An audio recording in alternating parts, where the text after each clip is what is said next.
sti@mail.house.gov. I now recognize myself for the purpose of an opening statement for 5 minutes. I want to thank all the witnesses for being here today. How would you feel if you prepared yourself for a marathon over months and months of training, working out really hard, and you get in that race and you're at mile 26 and all of a sudden the course just ends? No more arrows pointing you in any direction, no finish line, no ability to actually finish the race and achieve your accomplishment. I'm afraid that's kind of the scenario that we're in today, and that you represent innovators, you represent users of new technology, and you have spent years and years, you've invested extraordinary amounts of dollars, time, and effort, and you haven't actually been able to get through the finish line because we have a government that doesn't have a process that actually reflects the urgency. We don't have a government that has a process that's capable of delivering, capable of certifying, capable of approving, capable of integrating into the airspace new technologies that you and the next panel have created. Products like drones, UAS, products like urban air mobility, these technologies are thwarted now because of the inability of government to move forward. Over the past century of flight, the aviation industry has repeatedly proven it can safely introduce advancements that elevate the industry to new heights. Today, we find ourselves at the next transformative point in aviation history. We're seeing the autonomy, alternative sources of power, and new manufacturing processes being applied to aircraft in ways never done before. This isn't a research project. This isn't the Jetsons. These capabilities are here today. Again, unmanned aircraft systems or drone, advanced air mobility, AAM aircraft have the potential to revolutionize our transportation systems and directly improve our daily lives. 90% of Americans today live within 10 miles, for example, of a Walmart.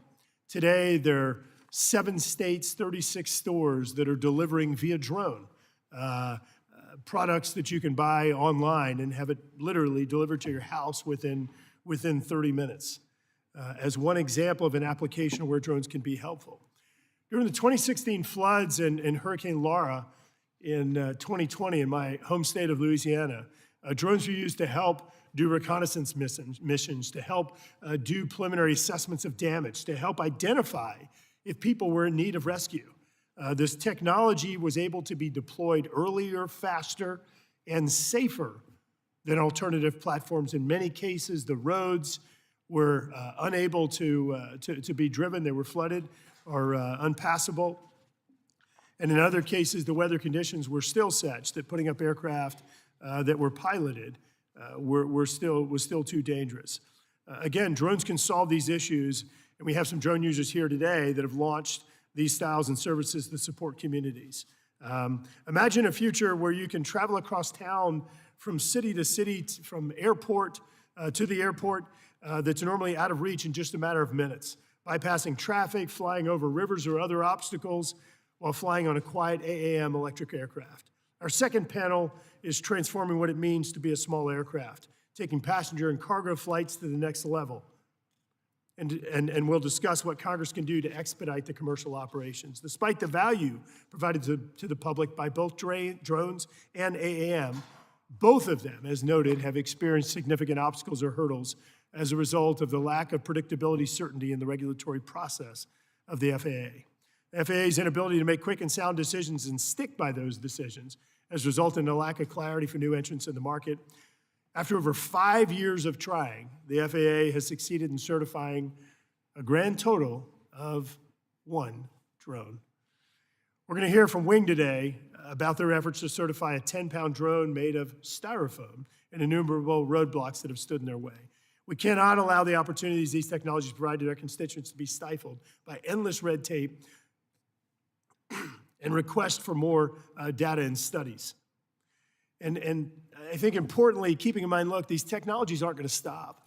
Just because the United States may not be capable of having a predictable regulatory process in place to facilitate these technologies, it doesn't mean the innovators are going to stop. These people have overcome obstacles their entire lives, and all that's going to happen is that we're going to cede our leadership in aviation technology to other countries, as we're seeing today.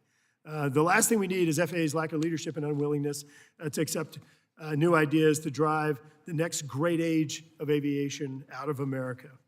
The FAA can be a gatekeeper to the national airspace system and safely facilitate innovation.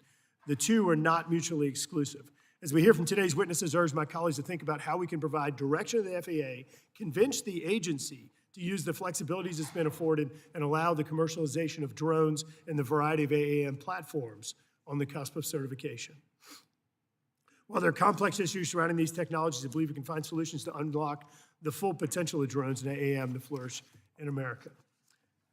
With that, I yield to the ranking member of the full committee, Mr. Larson. Thank you very much, Mr. Chair, for indulging the order here. I think we're both headed to the floor to manage some debate, so I appreciate that. Thanks for calling today's hearing today on dealing with drones and with AAM. Nearly 10 years ago, this committee first explored the safe integration of new airspace entrants, including uncrewed aircraft systems, or UAS or drones, and advanced air mobility aircraft, or AAM, into the national airspace system. What was considered aviation technology of the distant future is happening now, and these innovative technologies are rapidly emerging in U.S. skies. According to the FAA, there are more than 872,000 registered UAS in the United States, of which nearly 339,000 are registered for commercial operations. In my own state of Washington State, UAS will soon be used to deliver critical medical supplies in the Tacoma area through a partnership between Zipline and Multicare Health System, helping to reduce barriers to care for patients. Further, according to the industry projections, more than 200 companies worldwide are developing eVTOL, electric vertical takeoff and landing aircraft, with the potential applications ranging from cargo transport to alternative passenger mobility options. While the potential benefits of these advanced aviation technologies are promising, the upcoming FAA Reauthorization bill must continue to prioritize aviation safety while also ensuring U.S. innovation leads globally. The FAA's mission is to ensure the safest aerospace system in the world, a task that is growing more complex due to new airspace entrants. In 2012, Congress required the FAA to develop a comprehensive plan to accelerate the safe integration of civil UAS into the NAS, so the National Airspace System. Since then, the FAA has issued final rules to expand potential commercial activities, including the permitting the operation of small UAS, commonly referred to as Part 107, remote identification or remote ID, and the operation of small UAS over people. More recently, the FAA announced a self-imposed deadline of December 2024 to issue a rule on AAM certification standards and operating requirements.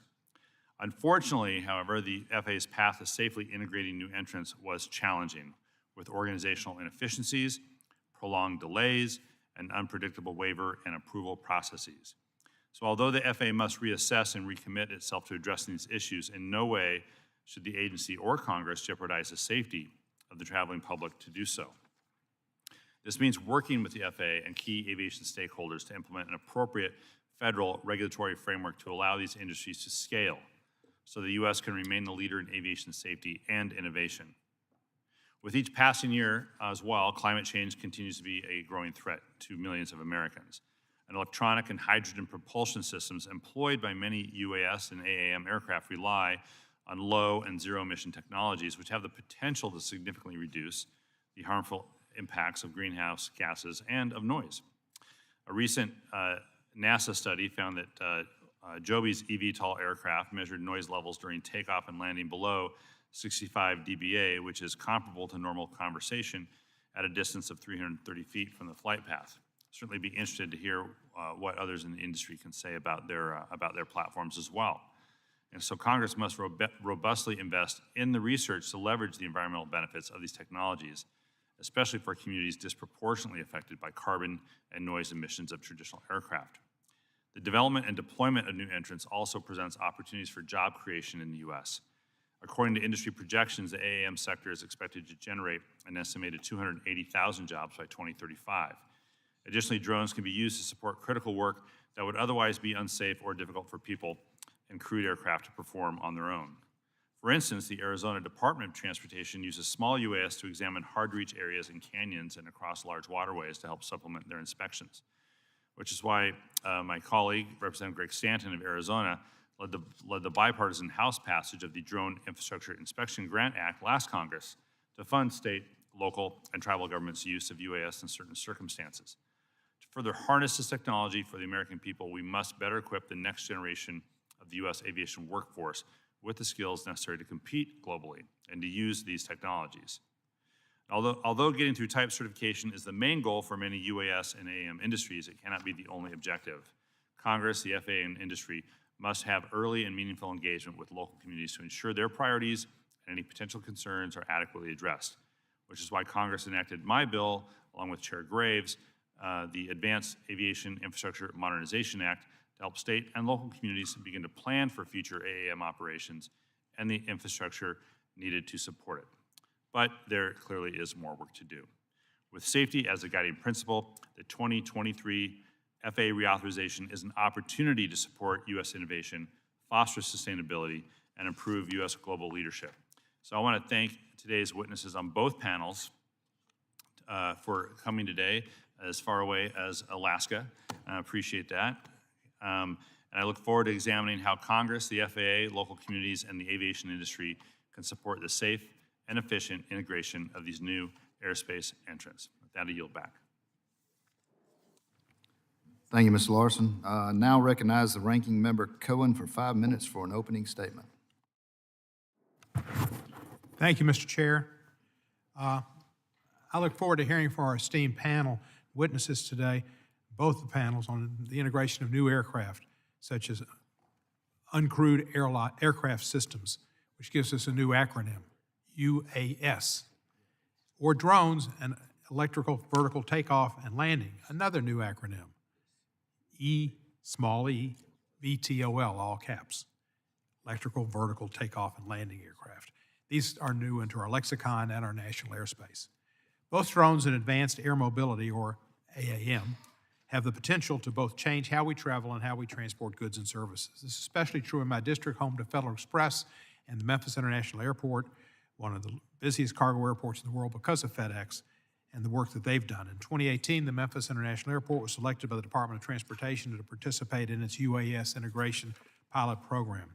The airport partnered with the City of Memphis, the University of Memphis, the Tennessee Department of Transportation, FedEx, of course, and others to conduct advanced drone operations in 5 different airspaces within the airport perimeter. Some of the practical applications that were tested and demonstrated included precision agriculture, remote aircraft and runway inspections, commercial package delivery, night flight operations, and emergency response and remote medical device deployment. Upon successful conclusion of the 3-year program, the Memphis Airport and FedEx were selected by the FAA for its new drone program, Beyond, an acronym I'm sure, but not one that I've been told yet. This program focuses on working toward operating under established rules rather than waivers, collecting data to develop performance-based standards, collecting and addressing community feedback, streamlining the approval processes for drone integration, and more. The most recent drone flight operations took place over the FedEx ramp with the goal of detecting foreign object debris to enhance airfield safety and conducting security inspections along the airport perimeter fence line to supplement existing security systems and protocols. To date, the Memphis Airport and the FedEx team have flown approximately 2,000 successful drone flights. I applaud the University of Memphis FedEx Institute of Technology's focus on drone research and appreciate its potential to have a major economic impact on our region. As we will hear from our witnesses here today, we have much work to do to ensure that FAA's regulatory framework adequately supports the evolving aviation sector and prevent the United States from falling behind on UAS integration.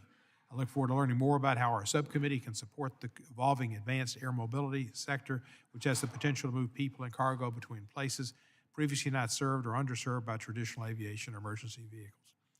I look forward to healthy discussions from those experienced with AAM concepts to shed further light on how to better support this growing sector. We need to be especially conscious of working with the communities who integrate these new operations into the transportation systems and ensure they have a voice in the room as we get closer to implementation. I'm sure some will complain about vehicles flying over their backyards, invading their privacy, et cetera.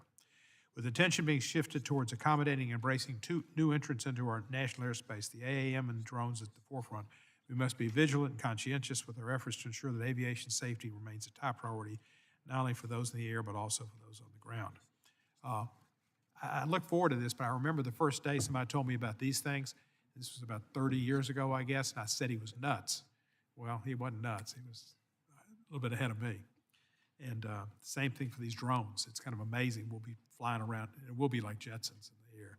This, I don't know what this is here. It looks to me like a spruce goose of the 21st century. It's pretty bizarre.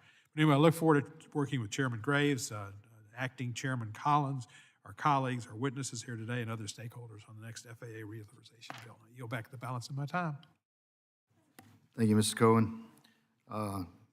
We got a rookie at the wheel. I'm just going to be up front with you. So, but anyway, if anything goes wrong, we're going to blame this young man to the right of me here. Today we have two panels. Currently, the witnesses before us are the first panel, and that we will be hearing from today. The focus of the first panel is the operations of small unmanned aircraft systems. So I'd like to welcome our witnesses and thank them for being here today. That being said, y'all, we're experiencing some technical difficulties with our timing system, just in time for the rookie to take over. So I ask unanimous consent that staff be allowed to utilize a stopwatch as a timer for today's events. Without objection, so ordered. So today, please look at the staff behind me. A green square means go, a yellow square means you are running out of time, and a red square means wrap up your remarks.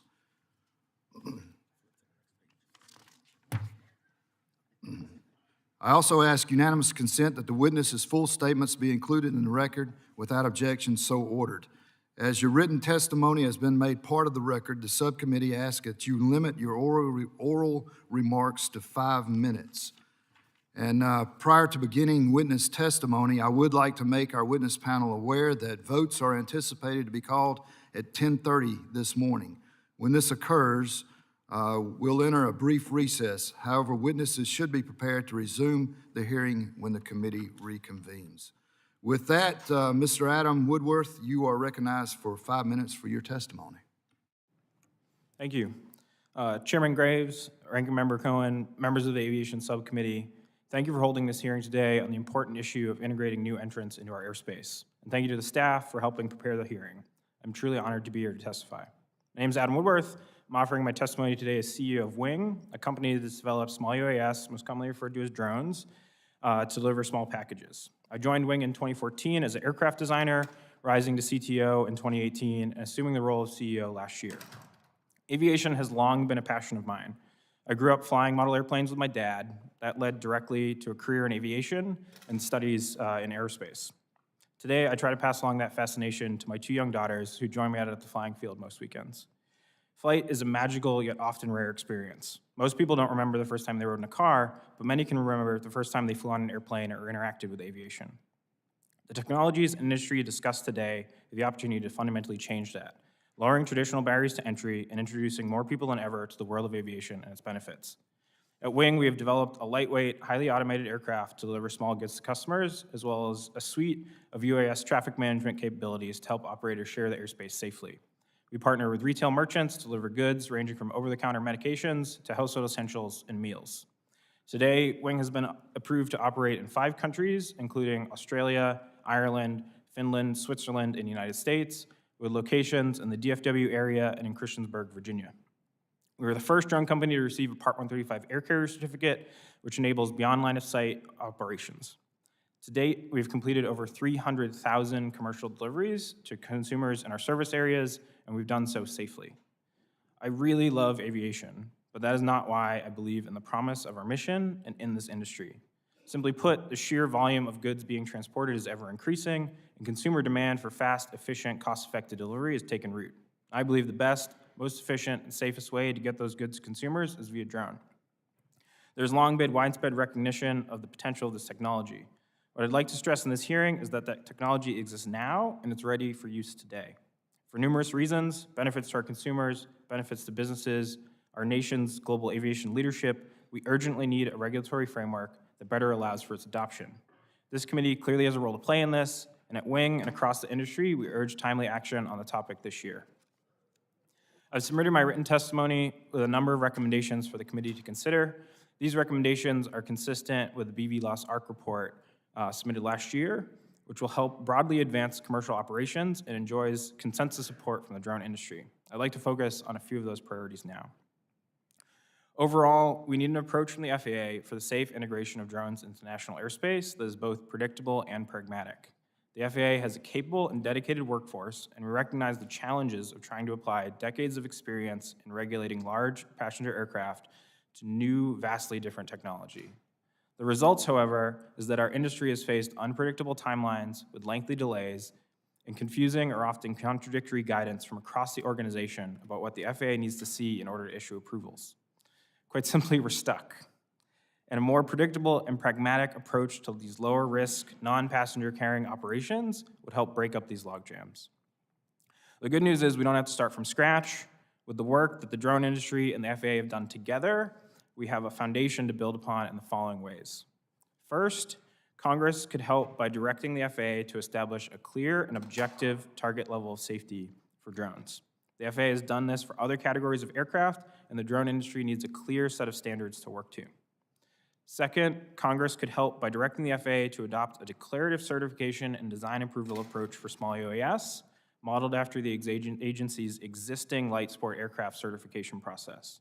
Under this process, the FAA will set specific safety thresholds, and manufacturers will build to and then declare compliance with those standards. Throughout this process, the FAA would retain the ultimate safety and compliance oversight of each applicant. Third, the United States needs an open and cooperative airspace environment. We should not overlook the benefits to a cooperative, interoperable, and open environment for crewed and uncrewed aircraft. Lance, ADS-B, industry-built, regulator-approved UTM are all real-world examples of how technology built to standards can improve safety and bring efficiencies to our airspace. In conclusion, at Wing, we believe the national airspace system is an asset that everyone should have access to and everyone should benefit from. There's more than enough room in the sky for everybody, and that includes passenger airliners, general aviation, model aircraft, and drones. Thank you. The chair now recognizes who we get here? Okay, I'd like to recognize the gentle lady from Alaska, Ms. Peltola, for 1 minute to introduce our next witness. All right, thank you, Mr. Chairman. I appreciate the leeway here. It's my great honor to be able to recognize one of my constituents who's here as a panelist today. Dr. Kathy Cahill is the director of the Alaska Center for Unmanned Aircraft Systems Integration, or AQUASI, another good acronym, and is a full professor of atmospheric chemistry at the University of Alaska Fairbanks. Dr. Cahill's education background includes degrees in applied physics for her bachelor's degree and atmospheric sciences for her master's and PhD. She also researched transatlantic aerosol transport during a Fulbright fellowship to Ireland for her postdoc. For many years, her research focused on the sources, transport, transformation, and impacts of atmospheric aerosols, including the effects of atmospheric aerosols on soldiers in Iraq and Afghanistan, and the long-range transport of pollution from China into the Arctic. In order to measure the altitude of aerosols crossing the Pacific Ocean, Dr. Cahill started designing aerosol samplers for unmanned aircraft. After a 2014-2015 sabbatical to Washington, D.C., in which she served as a congressional fellow to the United States Senate Committee on Energy and Natural Resources, Kathy returned to University of Alaska Fairbanks and became the director of AQUASI, which is regarded as a national leader in UAS research. Dr. Cahill, I really want to thank you so much for coming all the way to D.C. to share your expertise with us. I know it's a long trek, and I really look forward to hearing what you have to share with us today. Thank you, Mr. Chairman. Thank you, Ms. Peltola. Now, Dr. Cahill, you're recognized for 5 minutes for your testimony.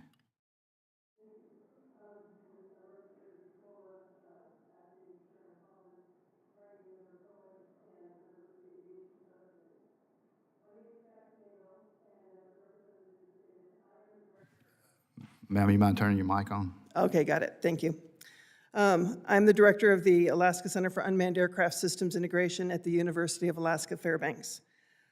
AQUASI is the University of Alaska's Center of Excellence for drones and is one of the top drone research programs in the country. However, the testimony I'm giving today is in my personal capacity as a private citizen and based on my professional experience. It does not necessarily reflect the views of the University of Alaska. AQUASI leads one of the 7 FAA-designated UAS test sites and one of the 8 FAA Beyond program partnerships. Akwasi is a core university in the FAA Center of Excellence for UAS Research, also known as the Alliance for System Safety of UAS through Research Excellence, or ASSURE, more acronyms. As a result, we are engaging with the best and brightest civil and governmental agencies and entities to develop and implement cutting-edge drone technologies, support research, help the FAA collect and analyze data to support the safe integration of drones, and developing the workforce pipeline needed to support the drone industry.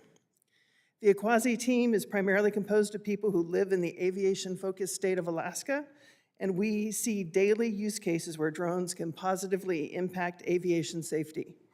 Currently, Alaska has the highest number of pilots, traditional aircraft, and drones per capita, as well as the highest rate of aircraft fatalities.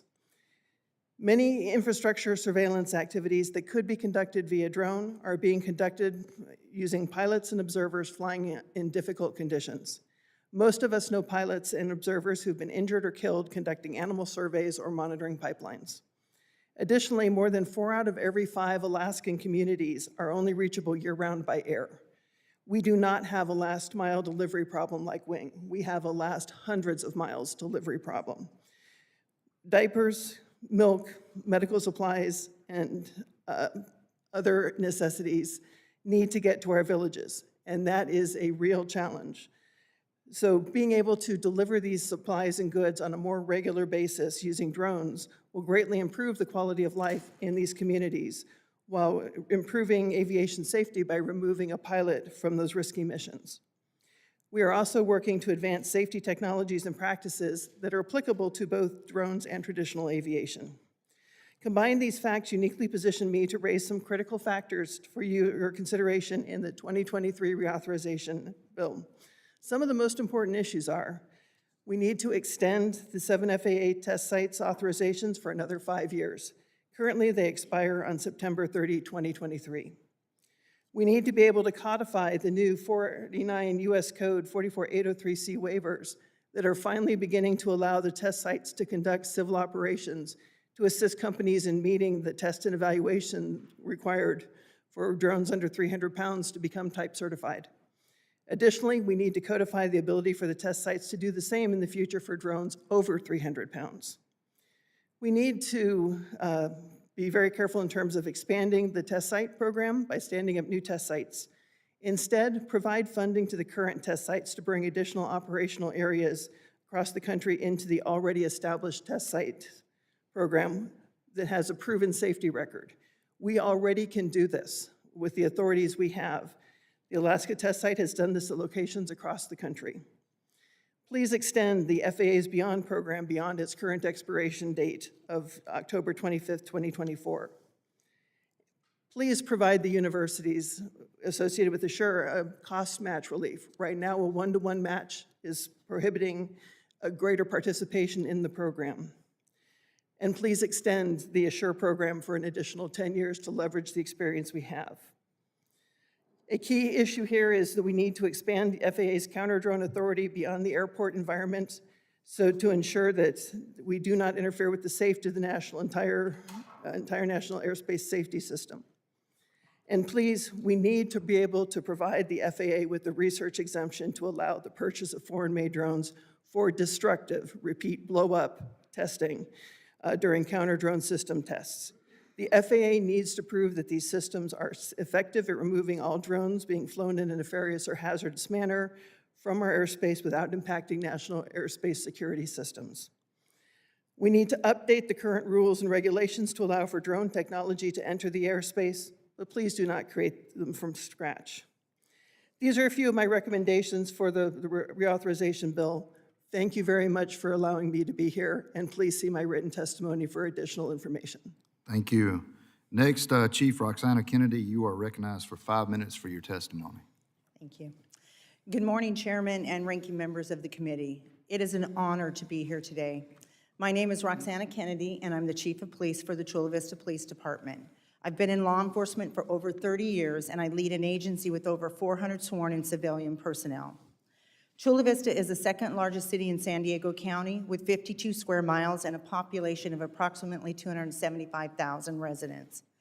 My organization has developed an innovative and strategic way to respond to emergency calls for service despite low staffing and a growing community. These are two real concerns for law enforcement agencies. My goal today is to highlight the tremendous value of uncrewed aerial systems in law enforcement operations and how drones benefit and keep communities safer. In 2018, Chula Vista Police Department was selected as the only law enforcement agency to participate as a part of the FAA's Integrated Pilot Program, and the same year we launched our Drone as First Responder program, commonly known as DFR. For those of you who aren't aware or familiar with the concept of DFR, let me explain. Our drones are stationed on one of 5 strategically placed rooftops throughout the city with a pilot in command at each location for airspace awareness. Inside the police department, in our DFR Operations Center, we have an experienced sworn officer, also known as a teleoperator, who can launch and control any of the drones at a moment's notice. When someone calls dispatch and needs help, our teleoperator selects the closest drone to respond. Once overhead, the teleoperator essentially becomes the incident commander and directs responding officers or fire personnel to that emergency and provides critical information to those on scene. Additionally, the drone footage is live streamed to police and fire personnel to provide real-time information. Our drones are responding to actual calls, not randomly patrolling our city. In the past 5 years, we have flown over 14,000 successful missions, and for the first time in 10 years, we have met our Priority 1 response times, largely due to DFR. Our average response times is just under 2 minutes. In police work, we don't have a crystal ball. We never know what we'll encounter, and there can be unpredictable consequences. Let me give you an example of a DFR success story. There was a call for service to a local taco shop in our city. Multiple calls came in from frightened patrons reporting a man sitting at a table waving a gun around, acting strangely. His behavior was concerning, and based upon details, we were unsure whether the subject was under the influence or experiencing a mental health crisis. Our teleoperator launched a drone and was able to arrive on scene within 1 minute and started providing invaluable information to responding officers. As the teleoperator watched from above, he noticed at one point the subject moved the gun toward his mouth. The concern was this person was going to commit suicide. Instead, the subject placed a cigarette in his mouth and then lit the cigarette with what appeared to be a gun. You could clearly see him now puffing on the cigarette and blowing smoke in the air. In reality, it was a cigarette lighter, not a gun. This information was provided to responding officers, creating a clearer picture in their minds, which changed their response. A traditional police response to this call could have ended tragically because of limited information. The ability to view the scene before officers arrive saves lives. This is by far the best de-escalation tool I have seen in my law enforcement career.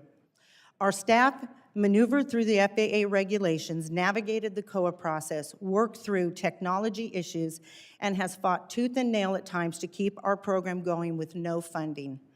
While our relationship and support with the FAA team has been amazing, there are some things the FAA can do to better assist law enforcement agencies implementing a DFR program. The application process for COAs and waivers provides little to no feedback on what needs correction. Understanding early on what is needed helps streamline the process. Better communication from the FAA to applicants on delays in the process will be immensely beneficial. Recently, the FAA approved a complete BVLOS authorization for another agency's DFR program. This approval is a huge step and a win for law enforcement agencies. However, the FAA's inconsistencies regarding COAs and waiver approvals creates confusion. We recommend the recent approval of what some call the Digital Visual Observer become a standard option for COAs, hence removing the remote pilot and command requirement. As we build upon the future of drones in law enforcement, we recognize and value protecting public privacy, securing safely the data we collect, and maintaining transparency. In closing, drones are not a replacement for officers, they are an enhancement. Drone technology is crucial in keeping our officers, our community, and the subjects we contact safer. Thank you for the opportunity to share our story today, and I look forward to your questions. Thank you. Dr. Stewart Ginn, you are recognized for 5 minutes for your testimony. Thank you. Mr. Chairman, Ranking Member Cohen, distinguished members of the Aviation Subcommittee, thank you for this opportunity to testify today. My name is Stewart Ginn. I'm an ENT physician and surgeon at WakeMed Health and Hospitals in Raleigh, North Carolina. Right there. Not loud enough. In Raleigh, North Carolina, where I also serve as the medical director of innovations.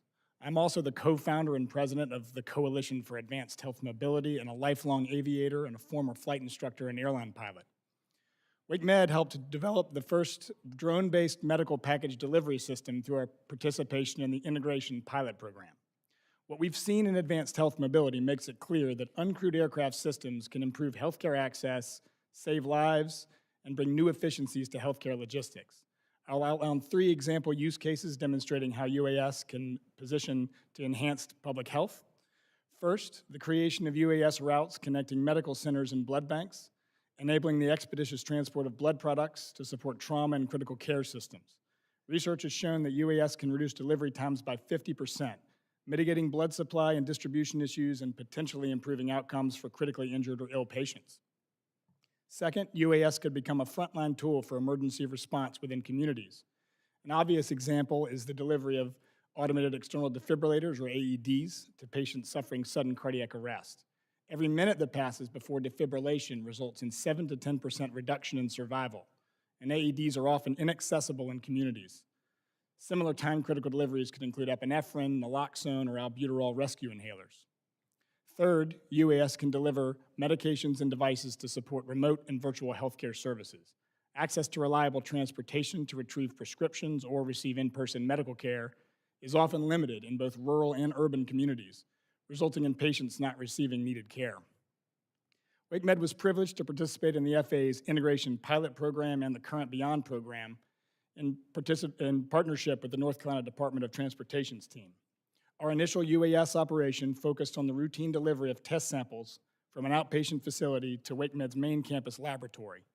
The UAS program augmented the ground courier network and provided more efficient delivery of lab specimens. While the program was demonstrated the technology's utility, WakeMed made the decision to pause U.S. operations due to the limited scalability afforded under the current regulatory regime. Specific regulatory limitations included the types of payloads that could be delivered, route expansion capabilities, flying beyond visual line of sight or BVLOS, flying over people, and highly automated operations.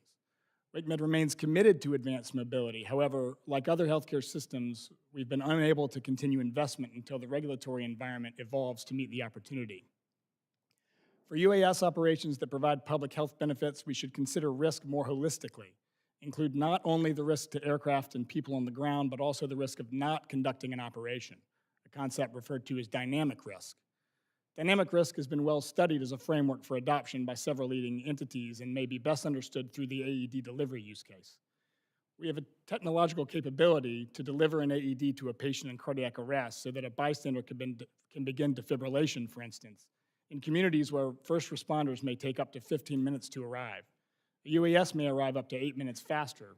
This potentially results in an 80% improvement in survival. The relative value of conducting this type of operation is self-evident. However, under current regulations, it's not possible. It's important to note that the dynamic risk model does not suggest a reduction or decreased emphasis on aviation safety. What I'm suggesting is updating the processes being adopted from traditional aviation to better align with the opportunities and benefits UAS provide. In addition, we need to understand that the UAS industry is at an inflection point. Innovative companies in the space are operating with little to no revenue or profit, awaiting development of a regulatory framework that can support UAS integration and operations at scale.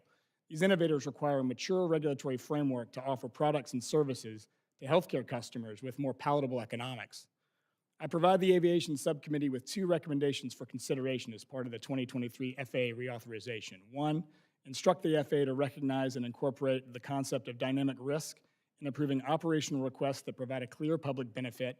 And 2, include a funded pilot program that will enable further testing, evaluation, and deployment of BVLOS and highly automated UAS operations in industries that provide a clear public benefit.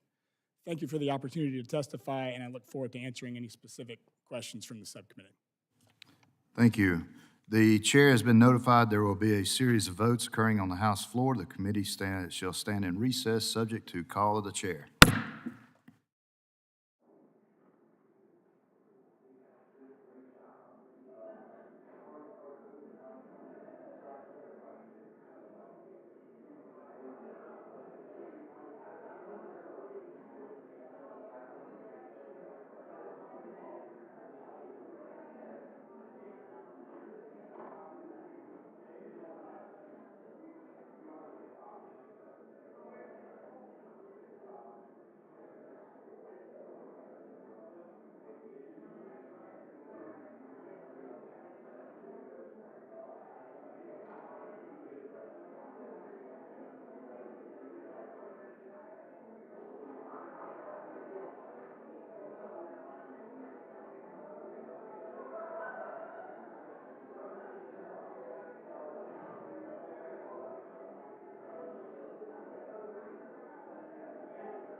The Committee on Transportation and Infrastructure will reconvene the previously recessed hearing. And before I yield myself time to ask questions, we do have a question from the committee here directed to Mr. Woodworth.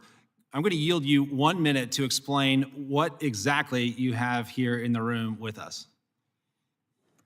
Thank you, Chairman. I'm an airplane designer, and so the comment about it being a spruce goose, I took to heart.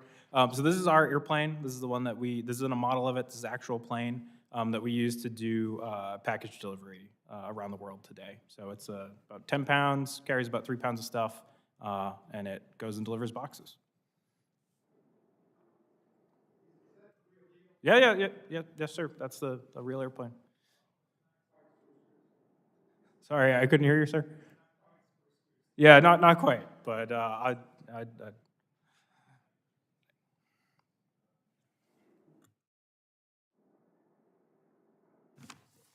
Thank you, Adam. I now recognize myself for 5 minutes for questions. I'd like to thank each of our witnesses for taking time to study today, to study your respective fields and lend your expertise as we continue to work on the FAA reauthorization. For the last 120 years, the United States has been the leader and the lead innovator in aviation since its very inception. But I'm concerned that we're starting to cede that ground to foreign nations. Mr. Woodworth, I want to dig into something in your written testimony that really caught my eye. You state that Wing's most mature and high-volume operations are in Canberra and Logan City, Australia. Is this indicative of the United States ceding that leadership role? And what is Australia doing that the United States isn't doing that caused those two cities to become your leading markets? Thank you for the question. And yeah, in very broad strokes, I think that it comes down to what I mentioned in my testimony about being predictable and pragmatic. So there are what we call in aviation performance-based standards and outcomes-based rulemaking. So this is basically like you sort of fit the rules to the size and the risk of the thing that you're talking about. Australia was one of the first nations, and their aviation authority, their CASA, was one of the first organizations to adopt those sorts of standards and rulemaking. And so we found it as a place where we could go and operate in the way that would be represented. Mr. Woodward, do you mind pulling your mic a little bit closer? I'm told that it's not coming through the video. Sorry about that. There you go. Oh. So Australia and their aviation regulator, CASA, was one of the first aviation regulators in the world to adopt those sorts of performance-based standards and rulemaking. And that presented a framework where we could go and do commercial delivery packages beyond line of sight for compensation. And that was really sort of a first in the world type of opportunity. Interestingly, the sort of idea for this came from the United States. So the idea around performance-based rulemaking, the idea around these sorts of standards creation is an idea created in the US. It's just that the US has fallen behind in implementation of it. So that's why we find mostly in Australia today. Thank you, that's helpful. And also to Mr. Woodworth, I look at the FAA reauthorization landscape and I see a lot of proposals that fall underneath the FAA reorganization. But whether it's moving around responsibilities or creating new offices and elevating certain technologies, we have to balance the merits of each of these proposals against the fiscal state of the nation, also against the prospect of making the FAA even more unwieldy than it is today. And so I'm working on legislation that would create a new office of the Associate Administrator for the UAS integration, because I think that drones like yours shouldn't necessarily be treated like someone like Cessna or Boeing as it relates to authorizing that aircraft to fly domestically. We need to acknowledge their unique attributes as well as their unique challenges, and we should give them visibility within the FAA so they don't fall by the wayside, as it seems like it's happening right now. But Mr. Woodworth, you're on the ground doing this stuff, so my question for you would be, would creating an associate administrator position at the FAA help Wing and others in your industry?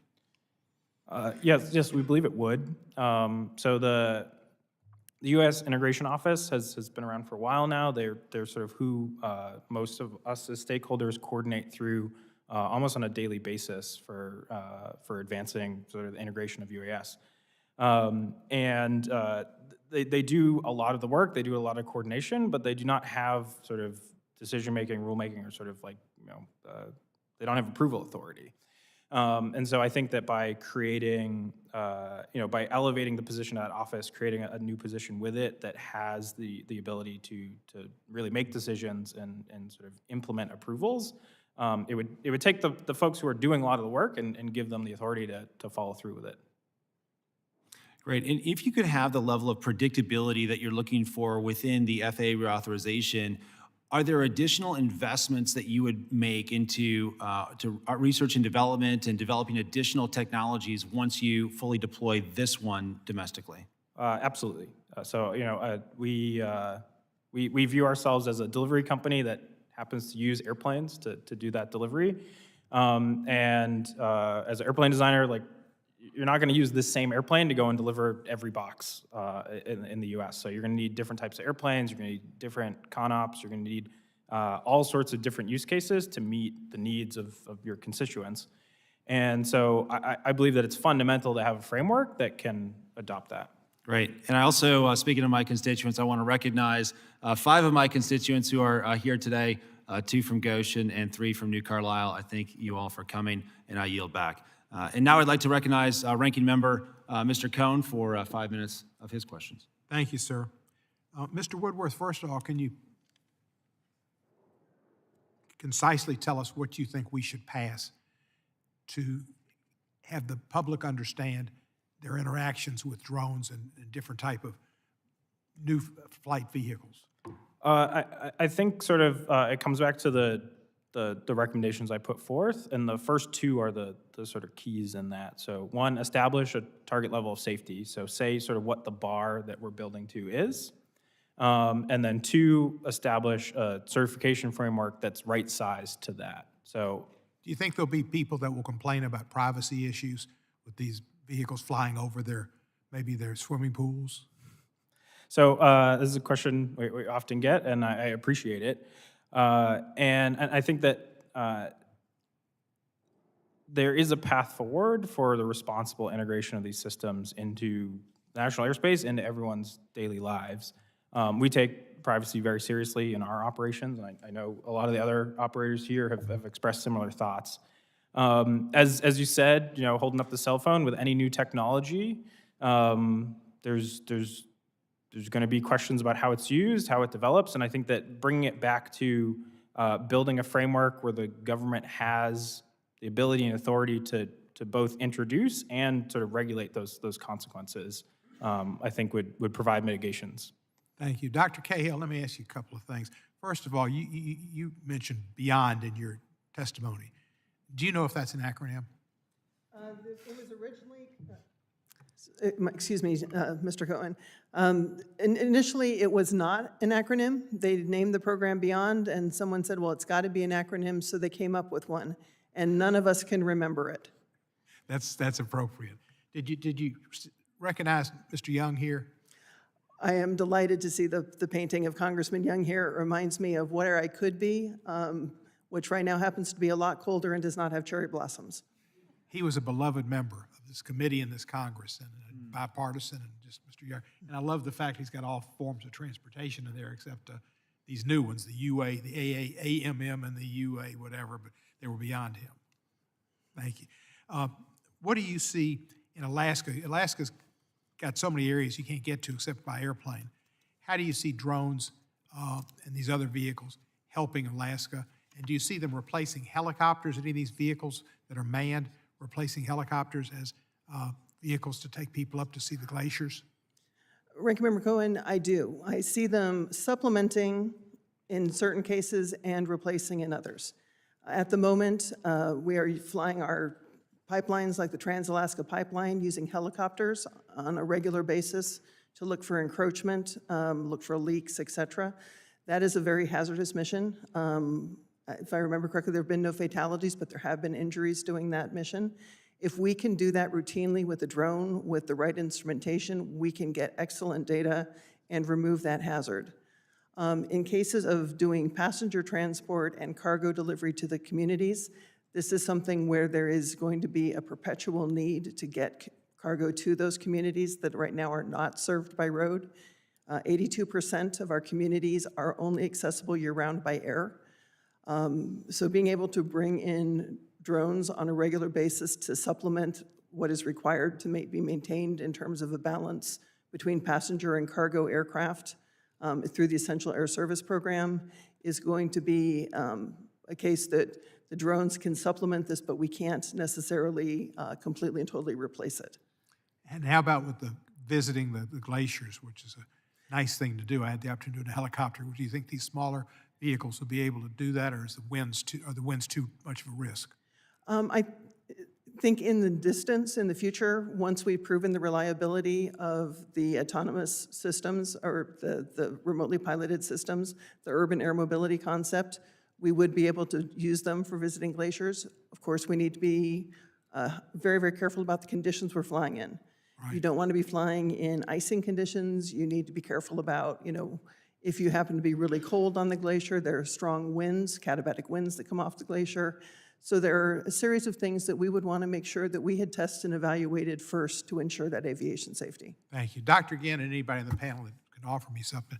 When we have these vehicles up there in the sky, that's going to be, could be an impediment to commercial and aviation that we have today. What safety procedures, regulations, laws do you think we need to pass to protect around airports? I know I've seen in Los Angeles sometimes there's a drone flying around the airport and all of that. What do we need to do about that? Well, thank you for the question, Congressman. I'll start by saying that I'm here in a capacity as a physician. I don't consider myself an aviation expert. However, I can say from experience, based on the operations that we conducted at my healthcare system, where we actually had to deconflict drones from EMS helicopters in real operating airspace on the ground at our healthcare system. We had to do that process manually, meaning there was not a platform for us to use. Air traffic control services were not available to us or our operator, I should say, for the drone. So that process was carried out manually, phone calls. We called our operator had to call the helipad control to determine if there was a helicopter there or coming or going before we flew. I think in the future, there needs to be a framework that allows technology to take a role for things like unmanned traffic management systems, so that these systems that are operating closer to the ground and operate very differently than aircraft are visible or somehow integrated into that national airspace system in a way that creates, that sort of maintains a level of safety that exists in aviation now. I don't have the specific answer to how that will get done. I think we have to we have to let the operators operate first and then start working on integration. Thank you, Doctor. Thank you, Mr. Cohn. We'll now go next to Mr. Johnson for 5 minutes. Thank you, Mr. Chairman, and thank you to the witnesses for your testimony today. And I'm happy to be a part of this hearing where we're looking into the reauthorization of the FAA, and we are focusing on the importance of drones and AAM to the advancement of our nation. Drones are used in many ways, including traffic monitoring, search and rescue efforts, and medical assistance.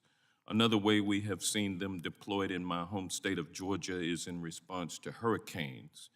Georgia Power began incorporating unmanned aerial vehicles, more commonly known as drones, into their hurricane response protocols, and it quickly became a game changer. Drone pilots can fly the drones to areas they cannot yet access by car or on foot and obtain a bird's eye view of the power infrastructure damage. And this allows the crews to earlier access what supplies are needed to restore power. Regarding healthcare, Dr. Ginn, drones are being used by medical professionals in the delivery of medical care, such as getting medicine and lab reports to end users. Are there other ways that drones are used in the healthcare delivery system, and what are some of the challenges that you want to bring to our attention today? Well, thank you for the question, Congressman. I think what we've seen in advanced mobility sort of in real life and at our healthcare system is a lot of potential to create a new layer of sort of flexible technology infrastructure that can support our ability to reach to our patients and into our community in new ways. It's all about the services we can deliver and where we can deliver those services in our communities. There are obvious high-value use cases we've talked about today, AEDs, life-saving operations. But I think that the real benefit to healthcare systems and to healthcare infrastructure in this country will be when our healthcare systems have access to this technology and can direct it themselves, meaning can tell us how to use it. How will this technology reach into communities, help solve disparities in access to healthcare, mitigate distance, mitigate transportation deserts, and essentially serve as this flexible layer of infrastructure we can deploy to take care of our patients and our communities. Thank you. Chief Kennedy, drone operations present both risks and benefits to public safety, and you've testified as to benefits. And in fact, many public safety and security agencies are actively working on the safest, most expeditious way to detect and mitigate an errant drone. What can you tell us about some of the challenges that come with operating in airspace with other drones, some of which are errant? Excuse me. Thank you, Congressman Johnson. I appreciate the question. The challenge that we have in law enforcement right now is with counter drones. We know who the drones are that are responding from a public safety standpoint, but when it comes to the drones that are out there in the recreational mode, we don't know who those drones are right now. And the hope is that we're going to have the remote ID shortly. I know the FAA is working on that, and hopefully that will go into play in September. And my recommendation is that not only should law enforcement drones have remote ID, but all drones should have remote ID. That will be beneficial to law enforcement in knowing who is up in the sky and why they're up in the sky. In the San Diego region where we're at, there are many challenges that we face with drones that are coming across the border and dropping packages into our prison systems there.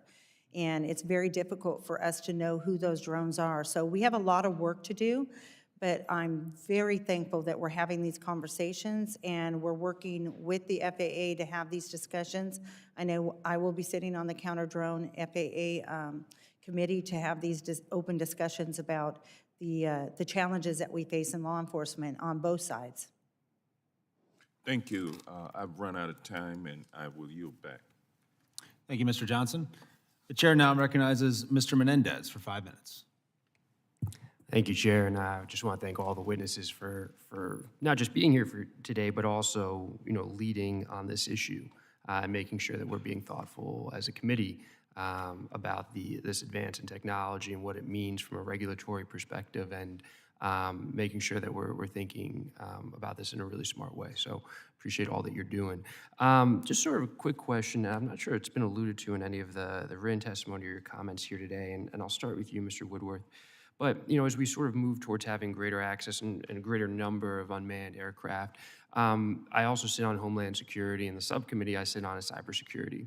And so whenever I deal with sort of new technologies, what I'm thinking about is there a cybersecurity component to this? Or is there a vulnerability that we should be thinking about? Because a lot of the framework that we've discussed is under our jurisdiction here on T&I, and making sure that we're being thoughtful about our airspace and how we utilize it. But just love to get your thoughts if there's anything on the sort of other side of the house in terms of what I personally cover that we should be thinking about, so we can make sure that we're being thoughtful across the board as we contemplate this new technology. Thank you for the question, Congressman. I think to follow up on some of the statements over there from the other witnesses on sort of like traffic management and sort of like having more aircraft operating in the same space, there is an important role that UAS traffic management plays in sort of managing that airspace. And I think that there's a number of good conversations happening. There's a bunch of technology that's already been demonstrated and built by industry to show that that works. On the counter-UAS side, I think that there's been a number of bills put forward. There's been a number of conversations that have happened that I think all have merit on this front. And I think that the topic of counter-UAS is an important one because, you can build all the rules, but if people don't comply with the rules, then, sort of what's the next step? For the cybersecurity side, for us, I can only speak to our experience and solutions, but for us, it was sort of like, the best defense is a good offense. So like, it's like we've been proactive in designing for, assessing different threat environments, looking at sort of what different vectors into the system there may be and mitigating those up front. For us in particular, and then for a lot of delivery applications, there is no live video link from the aircraft, and there is really no sort of like, there's no like person there flying stuff. So the opportunities to sort of interdict with the aircraft are sort of low by design. And I think that applies to a lot of the commercial use cases where when you add in that layer of automation, it provides a layer of protection for nefarious intent.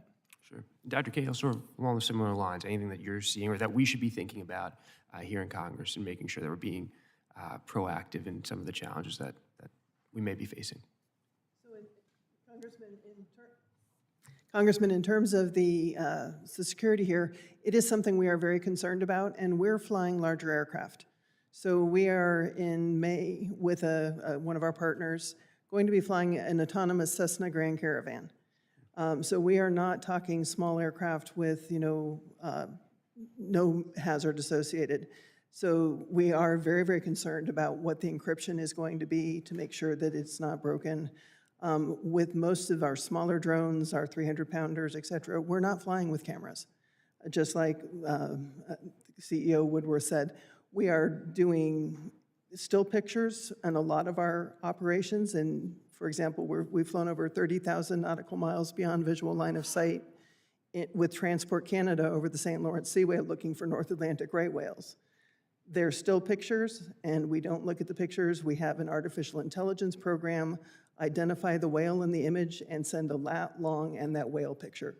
So we are doing our best to avoid collecting anything that would be privately identifiable information, and we are trying to make sure that our links are not jammed, hacked, all of those other things to ensure the safety of the aircraft and the airspace.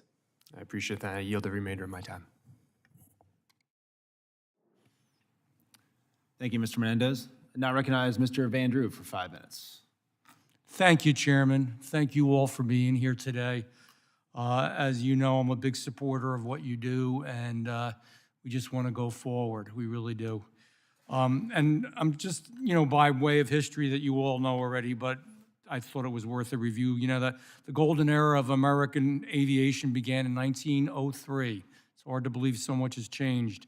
When the Wright brothers built the first functioning aircraft in Ohio and took off in Kitty Hawk, North Carolina. And 75 years ago, we entered the jet age, which dramatically expanded the safety and accessibility of air travel. Today, we find ourselves on the cusp of the third era of aviation, which will be known as the era of advanced aviation. Advanced aviation is an umbrella term to describe a way of technologies that includes drones and includes advanced air mobility, supersonics, digital avionics, high-frequency air traffic tools, and many, many others. And it's a new and useful way of describing aviation technologies that have not yet been integrated into our national aerospace system. The era of advanced aviation will last for the next 75 years, and the harsh reality is that the United States is falling behind, and we can't have that happen. Stakeholders tell me that while we still have the best technology in the world, a complete lack of clear regulation is preventing businesses from investing in the United States of America.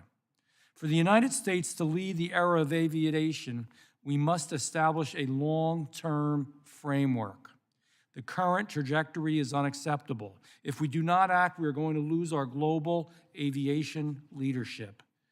My personal focus on this year's reauthorization is the organizational structure of the FAA. The frank truth is that the FAA is operating on an uncoordinated, 50-year-old organizational model. It should change. The FAA admitted as much in 2021 when the agency submitted itself a reorganization proposal to Congress. There were serious issues with the proposal. I opposed it, and this committee formally opposed it. However, that proposal made it clear there was a need to improve the organizational structure of the FAA. I've spent the past 2 years developing what I believe, and some others who have looked at it believe, is a good plan to facilitate that organizational change. And I don't have to tell you how important the FAA is to me, to my district, to my people, to my employment. My plan will take the Office of Next Gen, evolve it into an Office of Advanced Aviation. This office will coordinate technology integration across the FAA. Technology is so important. Congress has been talking about how horizontal integration is important for years. This is a plan on finally how to get it done. A key component of the plan is to establish an advanced aviation coordination unit. The coordination unit will allow us to build teams of experts from across the FAA to tackle technological changes. My plan also includes the use of the FAA's data portal to create an online clearinghouse system that will allow stakeholders to track their certifications and submit inquiries related to the status of the project. This new system allows the FAA to keep track of projects more easily across business lines.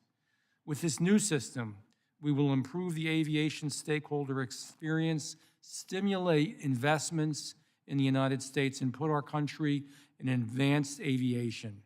There is an updated version of the Advanced Aviation Act coming out soon, and I thank the many people who have worked with me to create a quality piece of legislation. I look forward to unveiling the plan and encouraging my colleagues and industry stakeholders to work with my office and, of course, the chairman and this committee to see and set the FAA on the right path. We will make sure that the United States leads the world in 21st aviation. I have one question to Mr. Woodworth with Wing. When you apply for the FAA certification or operational approvals, how often do you end up having the same conversations again and again? Does it seem like the offices that you're interacting with are not always coordinated with each other? As I said in my testimony, I think that the FAA has a lot of very smart, very hardworking individuals, but they're sort of in a challenging framework of getting to an answer. So we started our type certification process nearly 4 years ago, and we are not complete. We finished the flight test program for our type certification almost 2 years ago, and that data exists.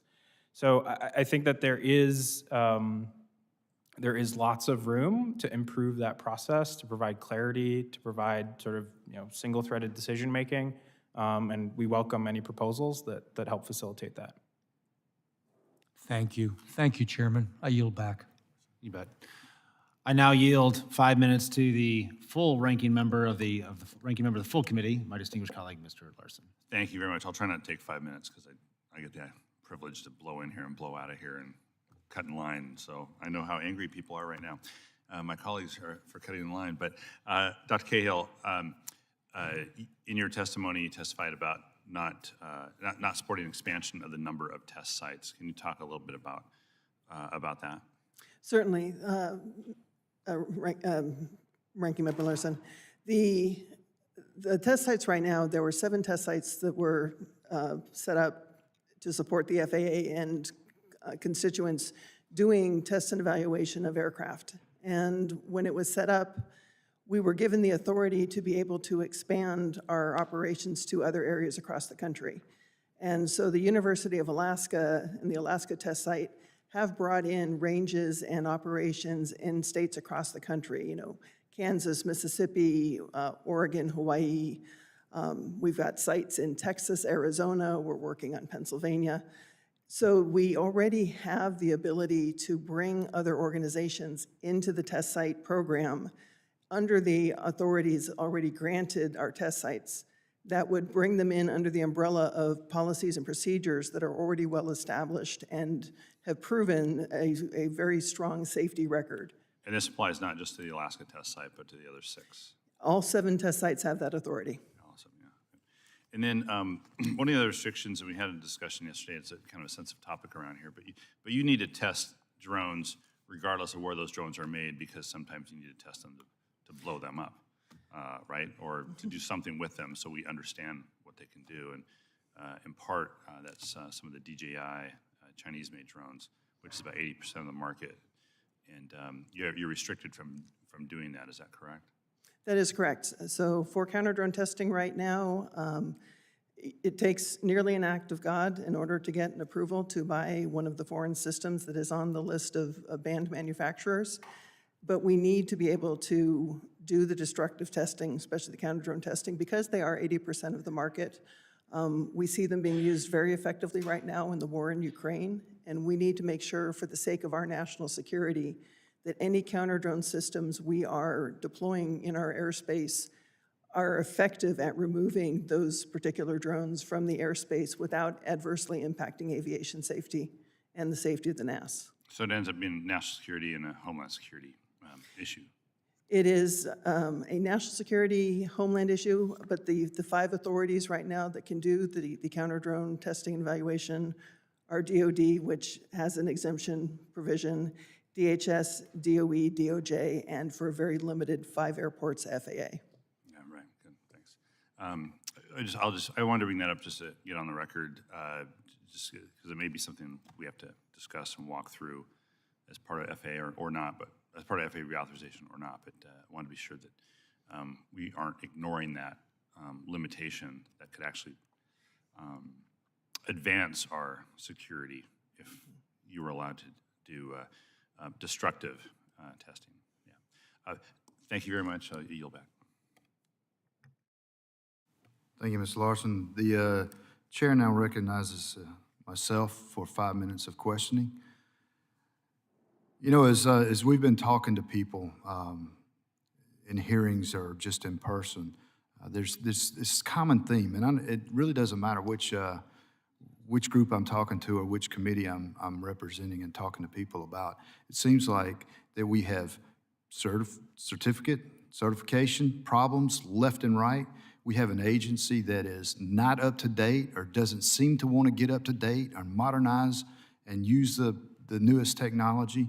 We have Europe, you're able to get things certified quicker and then get it to the US and then get it certified here, and it shouldn't be that way. We run into permitting problems, or we run into the same thing that I hear over and over and over again, and it's a China problem.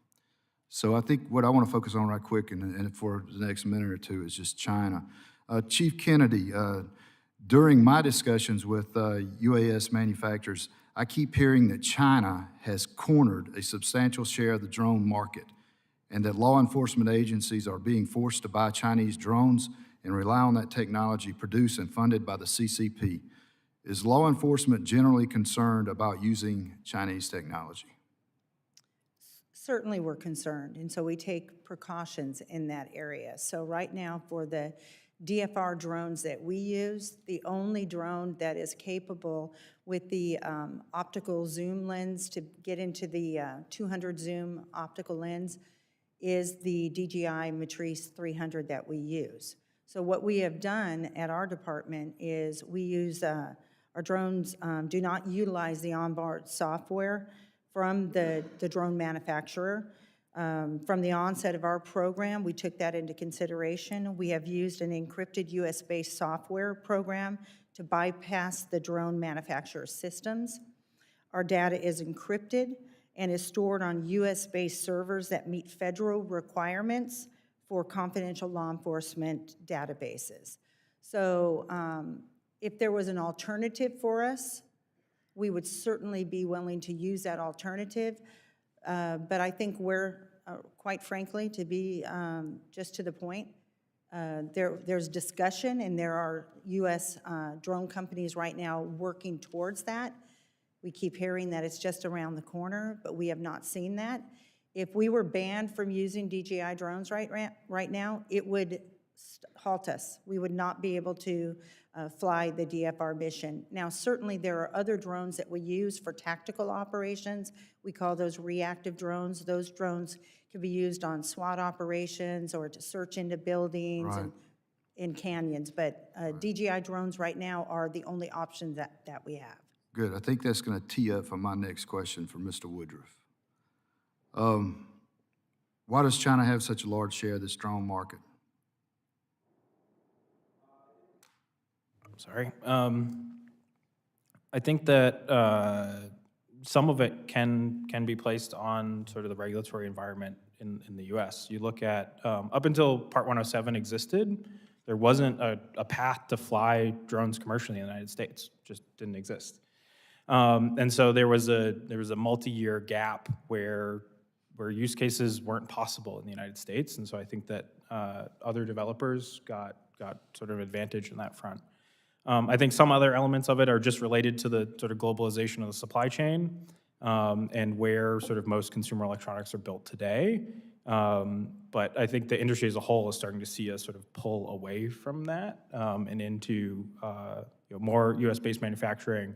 And Let me ask you this way, because I'm running short on time. Yeah. I listened to your opening statement. Yes, sir. And how is the FAA hampering development and integration of new unmanned systems to American airspace?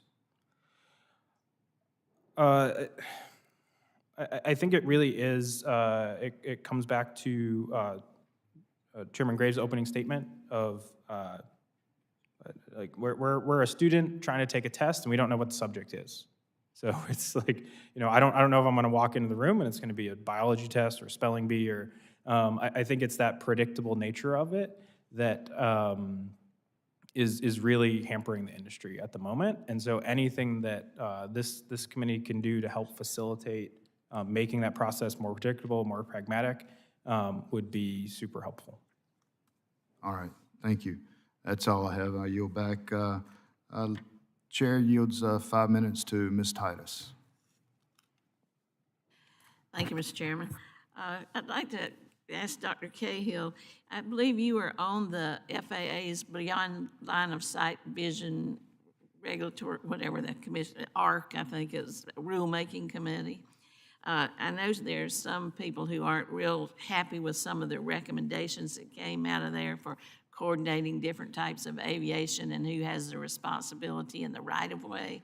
I think of my own district, which is Las Vegas. Las Vegas Strip includes the airport.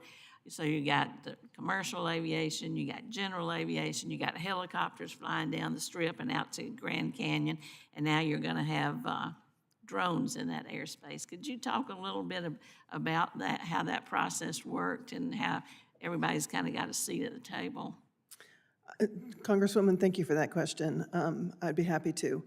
In the rules of way aspect, there are a lot of diversity of opinions, and what came out of the Beyond Visual Line of Sight Aviation Rulemaking Committee, also known as the BVLOS ARC, the recommendations, we as the University of Alaska did concur that we could live with the recommendations that came out of it. But there are definitely concerns in terms of some of the recommendations, especially in that low altitude airspace.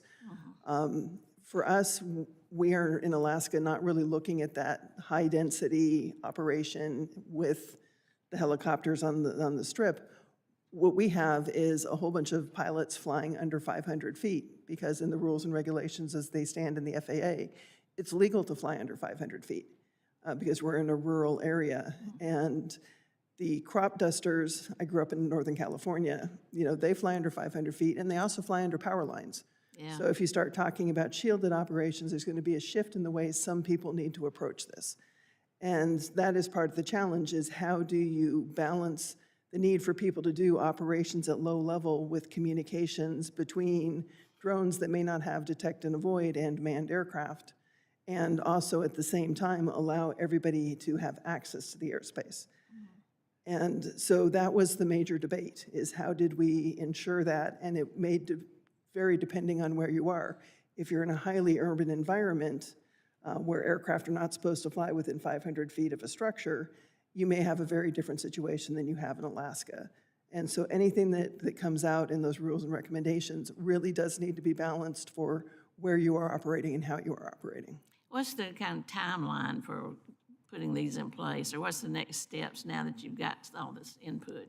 So at the end of the Aviation Rule Committee making process, we handed our recommendations over to the FAA, and I think we were told that it would be probably about a 2-year timeline to be able to work those through the FAA process to come up with a series of rules and regulations, put them out for public comment, and then be able to finalize the recommendations. Okay, well, thank you. I hope they don't push off that deadline like they've done so many times, 2 years, 2.5, 4, whatever. I want to ask you about the test sites, because Nevada was one of the original 7 test sites, and they have agreements with UNLV, DRI. It seems to be working pretty well. But do you think they've been successful? Do you think there's anything we can do to help them push aviation along or bring more people involved as stakeholders with them? I know Alaska sounds like they've been pretty successful. Could you give us some best practices maybe?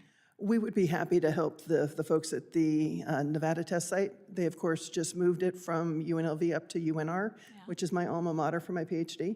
Oh, really? And we would be happy to assist. It's a case where I think the university has grabbed it, and you definitely have some players in industry that are based in Reno who are furthering their efforts. So I think there are things that we can do to help assist them and get them stood up.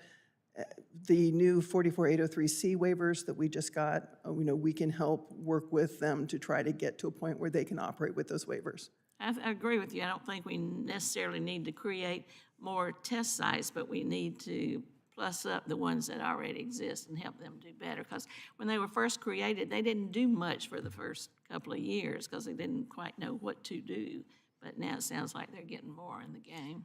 If I can respond to that one, Congresswoman, the FAA never funded the test sites. So the fact that we have 7 test sites still in existence isn't a tribute to everybody busting their tails in order to get funding in and to really work hard to try to advance this. These are passions because it would have been very easy to walk away. Well, thank you very much. I yield back. Thank you, Ms. Titus. The chair now recognizes Mr. Payne for 5 minutes. Thank you, Mr. Chairman. And I'd like to ask some questions about how uncrewed aircraft can be integrated into a dense urban environment like my hometown of Newark, New Jersey. Our airspace has to manage commercial airliners from Newark Liberty emergency response and sightseeing helicopters and general aviation aircraft as well. The addition of UAS to this congested airspace presents challenges that will have to be overcome together. Chief Kennedy,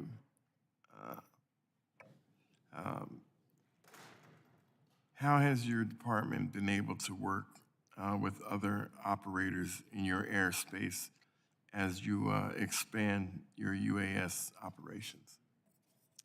Thank you, Congressman Payne. We're very blessed in the city of Chula Vista. We're Gulf airspace, which is the best airspace that you can fly in.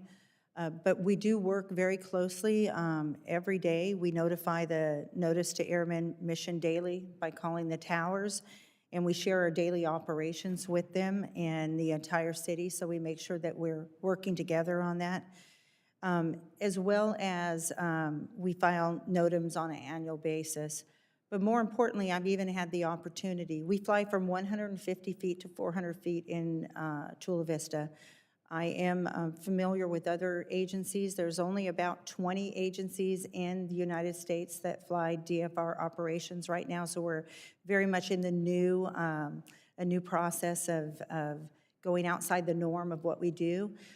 Just had an opportunity to travel to Georgia, Brookhaven Police Department. They fly in Delta Space, so they have other challenges in that area. But when you work together as a team and you coordinate and you make sure that you're contacting the right authorities, you're able to work through it. And the whole goal is to have the ability for our law enforcement partners and our fire partners to make sure that we are getting to our community when they need us most, and we're sharing the accurate information about what emergencies that we're dealing with so that everybody goes home safely. That's our goal. Thank you. And can you please share how you engage with your community as you began drone operations? What sort of feedback did you receive, and did you chance any operations based on that feedback? Yes, thank you very much. We started working with our community in 2015, well before we ever put one drone in the air. And we reached out to many of the activist groups in our community and invited everyone in. We had forums, we had open discussion, and we wanted to find out what our community really wanted, was their concerns. And as we've continued, as we've received some interest in national and international interests, it has brought on an interesting conversation with many people. And there are tremendous concerns with the community in regards to privacy.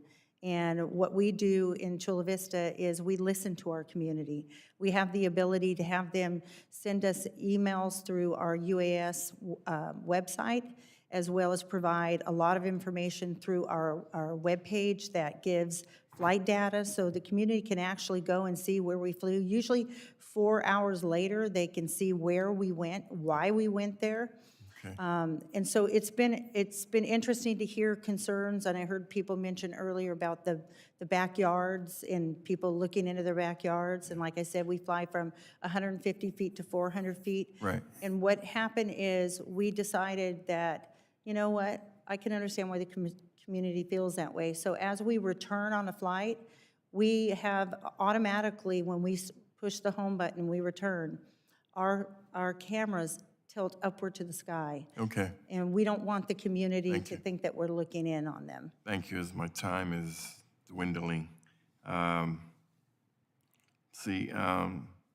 Woodworth, can you please share with us how UAS operators can engage in beyond visual line of sight operations in a densely populated urban environment? Thank you for the question, Congressman. Very quickly, as my time is. There's a, right now today we do it in the Dallas-Fort Worth area, and that happens to be in what's called Mode C Vale. So all the aircraft that are operating there are equipped. Our airplanes have ADS-B in on them, so we can listen for crude traffic, and our operators have displays where they can also look for crude traffic. So we do a lot of aviation outreach. We've built technologies to help facilitate that cooperative airspace. So. Okay, thank you, and I'll yield back. Thank you, Mr. Payne. The chair now recognizes Mr. Westerman for 5 minutes. Thank you, Mr. Chair, and thank you to the panel today, Mr. Woodworth and Dr. Cahill. I have the most agricultural aircraft operations per capita in my district than any other district in America. While I'm supportive of new entrants to the national airspace, including UASs, I'm concerned about the FAA possibly allowing drones to have the right-of-way in the sky. Agricultural aircraft routinely fly at low altitudes, and in a 2015 study out of the University of Colorado, manned aircraft had trouble finding and tracking smaller-sized drones. I don't want drones to be put at risk, and I certainly don't want pilots in manned aircraft to be put at risk. I'm concerned about the Beyond Visual Line of Sight Aviation Rulemaking Committee's recommendations to allow drones to have right-of-way in the air in certain circumstances. Safety of manned aircraft seems more important to me than drones. Just want to know if you both can discuss that issue. I guess, Congressman, I get to take the first shot at this one. In terms of the operating with manned aircraft in these areas, there are, it looks like, some technological advantages which will allow us to be able to cooperatively share the airspace, but it is going to take cooperation in order to do this. And so for us to know that there are, for example, crop dusting operations occurring in an area, we would most likely try to avoid that area. If we know where your aircraft is, we can avoid you. It's the cases where we have non-cooperative traffic, where people have not told us where they are, they're not broadcasting, they haven't filed anything saying they're flying in that area. That's where it becomes a challenge, because drones, by and large, can't carry detect and avoid technology on them and be able to do the mission they need to do. The weight of the current detect and avoid technologies is fairly high. And you want to make sure that you are able to actually use the drone for what you need it for. So it needs to be a lot of communication and potentially reserving of airspace to make sure that both the drones and the manned aircraft can be flown in the same area without there being a potential for conflict. The last thing we want is a collision. Right. Have you been to an agricultural aviation opera? Have you seen a crop duster? I've ridden on one. It's a whole nother world. But I would encourage you to get out in the field and talk to the agricultural aviation pilots and to understand how their business works. And there's some great complexities, I believe, in trying to maintain communications and to keep traffic where traffic should be and not have these collisions, which would be devastating. Yes, sir. It's a very important conversation to have, and I think that as Dr. Cahill had said, as you brought up, that learning experience and the communities talking to each other is a foundational element of all of this. So, we were a participant in the ARC, as you were, and we're a strong supporter of the work done, but we do recognize that there were a number of recommendations that there wasn't full agreement on. We think that as an industry, there's this common goal and advantage of having airplanes know where other airplanes are, and there are a number of technical solutions that are emerging to help facilitate that. So we welcome the conversation. We want it to be a cooperative airspace. We want to do the right thing so that we're not disrupting, like parts of the aviation ecosystem that existed for a long time. I came out of aviation. All my best friends are pilots. I understand the problems, and I want to make sure that we as an industry are bringing solutions, and we're doing it with an open mind and an open conversation. Right. These agricultural aircraft, you can think of them like tractors in the air and not very high off of the ground. And they do very, very important work, especially in my district. So I hope you all will take note of that and work on the right solutions so that everybody wins in this situation. Thank you, Mr. Chair. I yield back. Thank you, Mr. Westerman. Are there any other questions, any further questions from members of the subcommittee who have not been recognized? Seeing none, what I'd like to do is for a few minutes enter into a second round of questioning, and I yield myself 5 minutes for further questions. Mr. Ginn, aside from being a surgeon, you're also a former commercial airline pilot, as I understand it. Can you speak to some of the concerns that pilots have with drone operations and how we may be able to lay some of those concerns to rest? Sure, and thank you for the question.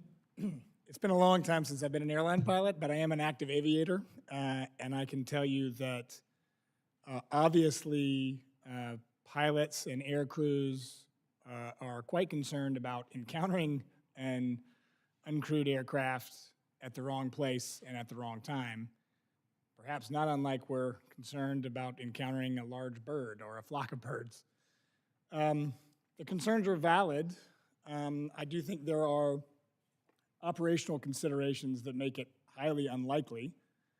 For one thing, obviously the risks are higher in terminal areas for aircraft, meaning departing and arriving at airports, and so airspace restrictions are already tighter in those areas and presumably would remain so for unmanned aircraft.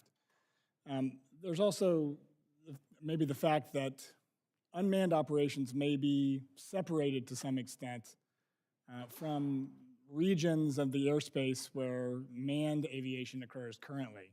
So I think in reality, it's unlikely and rare for them to encounter those aircraft. However, I do think it would be important to have systems and technologies available that essentially create visibility bidirectionally between those aircraft, similar to ADS-B, which is a system that allows aircraft to see each other electronically without onboard radar. And surely there can be solutions in terms of increasing that level of transparency so that everybody operating in the airspace is aware of everybody else. And to some extent, that can be automated. Great, thank you. And my second question is for Chief Kennedy. When you send a drone out to a scene, how do you coordinate with air traffic control and other manned aircraft to ensure that safety is maintained? It's constant communication that we have, and we yield to manned aircraft. That is what we're trained to do. It's important. We're always going to yield that way. We are able to monitor through technology and mitigation systems that we have at our department, and that's what our teleoperators and our pilots are trained to do. And so when we fly, as I mentioned before, 150 to 400 feet.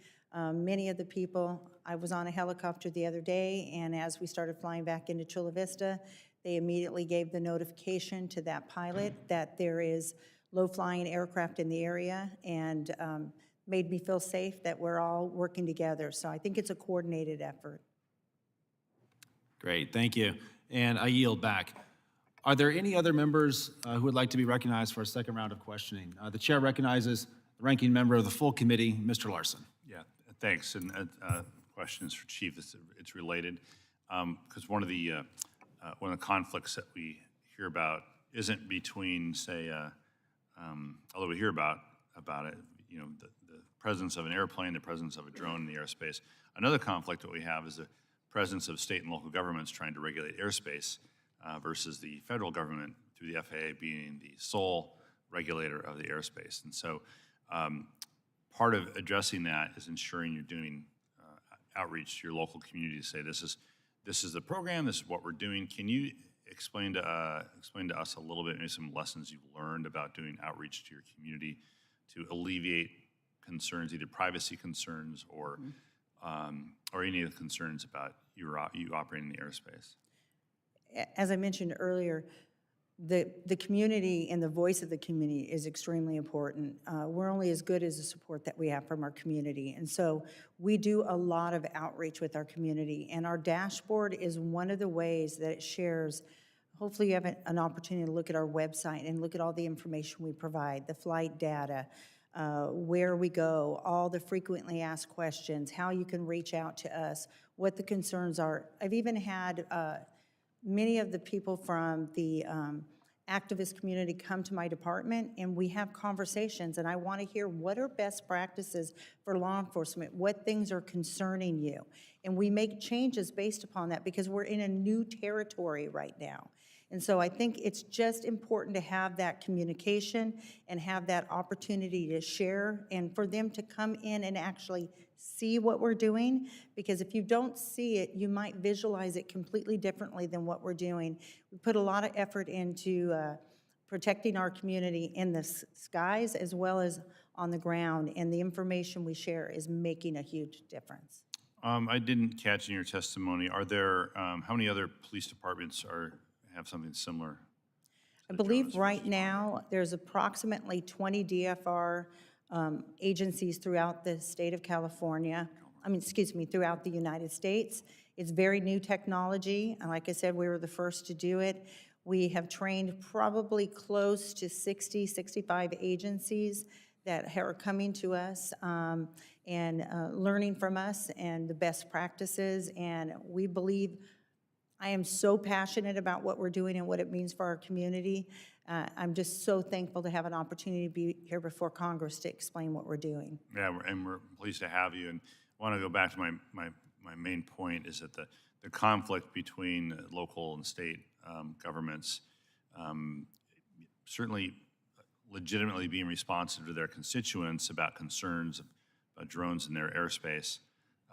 But as we're regulating airspace, it's important that we have a single regulator of that airspace and don't create a patchwork of rules. We do that well enough already. We don't need help.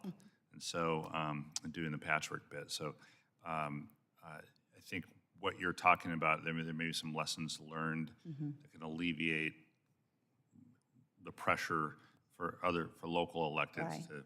We don't want them to have to reinvent the wheel. We want to share what we've done, what's worked, what hasn't worked, what the challenges are, and that's what we've been doing. Yeah, great. All right. Thank you very much. I yield back. Thank you, Ranking Member Larson. Are there any other members who wish to be recognized for questioning? Seeing none, that concludes our hearing for today. I would like to thank each of our witnesses for their testimony. I'm sorry. Something else first? I'm sorry, this concludes the first panel for today. And I would like to thank each of our witnesses for your testimony. I would now like to ask our second panel of witnesses to please take their seats.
All right. Our second panel today consists of experts in the electric aircraft powered lift space. These aircraft are likely to enter commercial operations in the next few years and will start their operations with a pilot on board. Unlike drones, these AAM aircraft will be able to communicate with air traffic and can operate under traditional flight rules. This is a distinction worth drawing between this panel and our previous panel. I'd like to welcome our witnesses and thank them for all being here today. I'd like to take a moment to explain our lighting system to our second panel. There are 3 lights in front of you. Green means go. Yellow doesn't mean slow down. It means you're running out of time, so hurry up and wrap it up. And red means that you should be concluding your remarks. I ask unanimous consent that the witnesses' full statements for the second panel also be included in the record, and without objection, so ordered. As your written testimony has been made part of the record, the subcommittee asks that you limit your oral remarks to 5 minutes. And with that, Mr. Kyle Clark, you are recognized for 5 minutes of an opening statement. Excellent. I've been trying to teach my kids that yellow means slow down, so it's been an experience teaching them to drive. Thanks for having me here. It's really meaningful for you all to take the time to listen to the important stuff that we're working on in electric aviation. And I'm excited to be here with my friend Joe Ben and Chris from one of our customers at Bristow, and to talk a little bit about what we're doing at Beta, and also why it's so important to focus on this industry as a nation. You know, the future of aviation across the world is going to be electric. It's clean, it's reliable, it's sustainable. There are more and more reasons that we are realizing through test and development as to why electric is the future of aviation. And electric, by the way, is not just battery electric. It includes hybrid, it includes hydrogen electric, And it's exciting because electric is fundamentally safer, it's more reliable, it's more cost-effective, and it's sustainable. There are not a lot of reasons not to lean into electric aviation. It's not for every mission today, but it's getting there.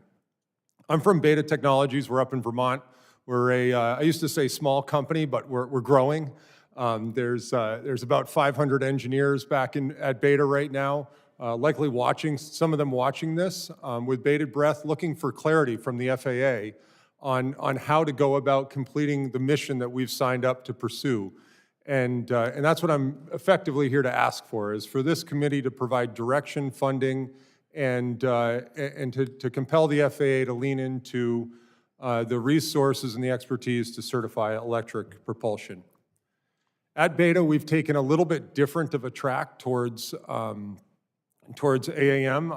Mr. Larson, as we talked in the past, we're focused on rural access, logistics, cargo, medical applications, first with fixed-wing aircraft, and then moving into aircraft that take off and land vertically. And then moving into urban air mobility and passenger missions. It's a mission, cargo and logistics, that we can solve today. And that's why we've leaned into that. It's pragmatic, it's simple, and with a little bit of regulatory unblock. And I'm not asking for anything special for our industry, just simple clarity. Simple clarity and a stationary goalpost gives us the ability to execute on our mission. You know, we all know, and we've heard about it a lot, America has a history of innovating in aviation, and that innovation is driven to more economical, more sustainable, and most importantly, safer and safer aircraft. Again, electric is fundamentally safer. At Beta, we developed a battery system that we partnered with the FAA and NIAR, the National Institute of Aerospace Research, to drop a full voltage battery from 50 feet, and it passed on the first test. And that's pretty remarkable. That didn't happen with gas-powered airplanes, it turns out. It took a long time to get to the level of safety that we're starting from. There's a fundamental foundation of an engineered product and a battery, in our case, that we can build a safety platform from. I think it's also important to note that we at Beta are not just focused on the aircraft. We're also focused on the charging systems, on the training of the pilots, and these are two more areas that the FAA needs clarity on allowing this to flourish. The vertiport standards that have been published in draft form are ambiguous and not necessarily helpful to the industry. They are divergent from existing heliport standards, and the pilot licensing requirements are, although there's been progress made in the SFAR, it hasn't been absolute clarity, certainly not to the point that allows us to work with our customers and advance that discussion. You know, the interesting thing about this industry is that a lot of people don't think it's real. We've been flying our aircraft all across the country. Out in California, Joe Ben's flying their aircraft daily. We're flying multiple aircraft daily up in Vermont. And it's interesting, we flew across to Missouri, we flew down through Arkansas. And the most common response we get when we get to airports, people will come over and be like, what are you guys doing? That thing's electric? And this face just like drops. It's an amazing thing. When Senator Buttigieg, or when Secretary Buttigieg sat in our aircraft, he looked at me and said, you flew this here? And this was down in Louisville from Vermont on our own charging network. We built a network halfway across the country. It's coming down the East Coast. Health and Human Services have supported a network with us from Florida across to Mississippi. It's real, it's here, and we are making the transition at Beta from being an engineering company, and the entire industry is moving into a manufacturing industry. And we're bringing the aircraft. What we need is a simple regulatory unblock in clarity. That's it. It's not complicated. The technology's here, and we're ready to get to work. Thank you, Mr. Clark. Mr. Brever, it's good to see you again, sir. Welcome. Now recognize you for 5 minutes of testimony. Thank you so much. I really appreciate the opportunity to come and speak with all of you, and really appreciate your leadership in this pivotal year as we look to FAA reauthorization. My name is Joe Ben, and I'm the founder and CEO of a company called Joby Aviation. Like Beta, we're building electric aircraft and electric vertical takeoff and landing aircraft.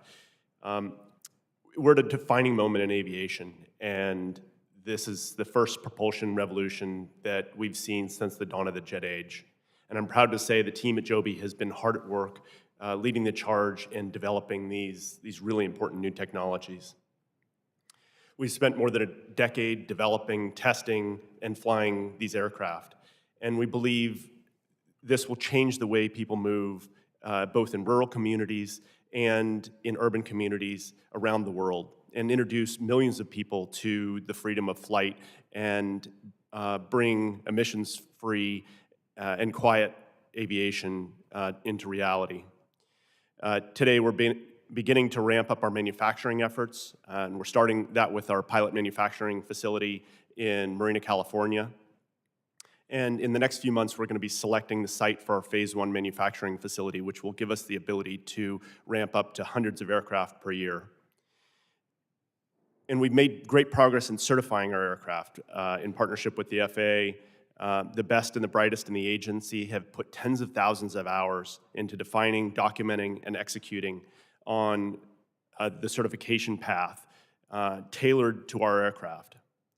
We've already begun to execute the tests and analyses necessary to prove our aircraft meets those safety standards, and it's critical that the FAA stays steadfast in that path, as Kyle talked about. It's this new era of electric aviation. It's here today, and it's imperative that we stay steadfast in our focus, the FAA's focus, and for American companies, it's imperative that Congress is consistent. As you look to draft this year's FAA Reauthorization bill, I ask that you please consider the following themes. First, it's vital that the FAA continue to provide a reliable environment for companies commercializing next-generation aviation technology like Joby. We must progress on the current, well-defined type certification path for piloted eVTOL aircraft. Second, the FAA must publish a timely Special Federal Aviation's Regulation, or SFAR, to guide our day-to-day operations.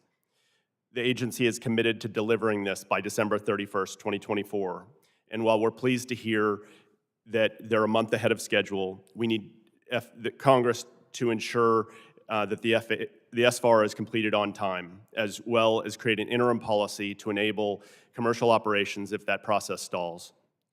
Third, we ask that you confirm eVTOL aircraft can use the thousands of existing public airports and heliports as they are designed to do. Our national aviation heritage is anchored in a mix of public and private infrastructure totaling nearly 20,000 airports and heliports. New innovation in flight can revitalize much of this infrastructure, presenting new opportunities for mobility in both rural and urban communities. And finally, the next era of aviation will require a robust workforce, including skilled manufacturing technicians, aircraft maintainers, pilots, and ground staff. We are doing our part to lower the barriers of entry to introduce a wider group of people to careers in aviation.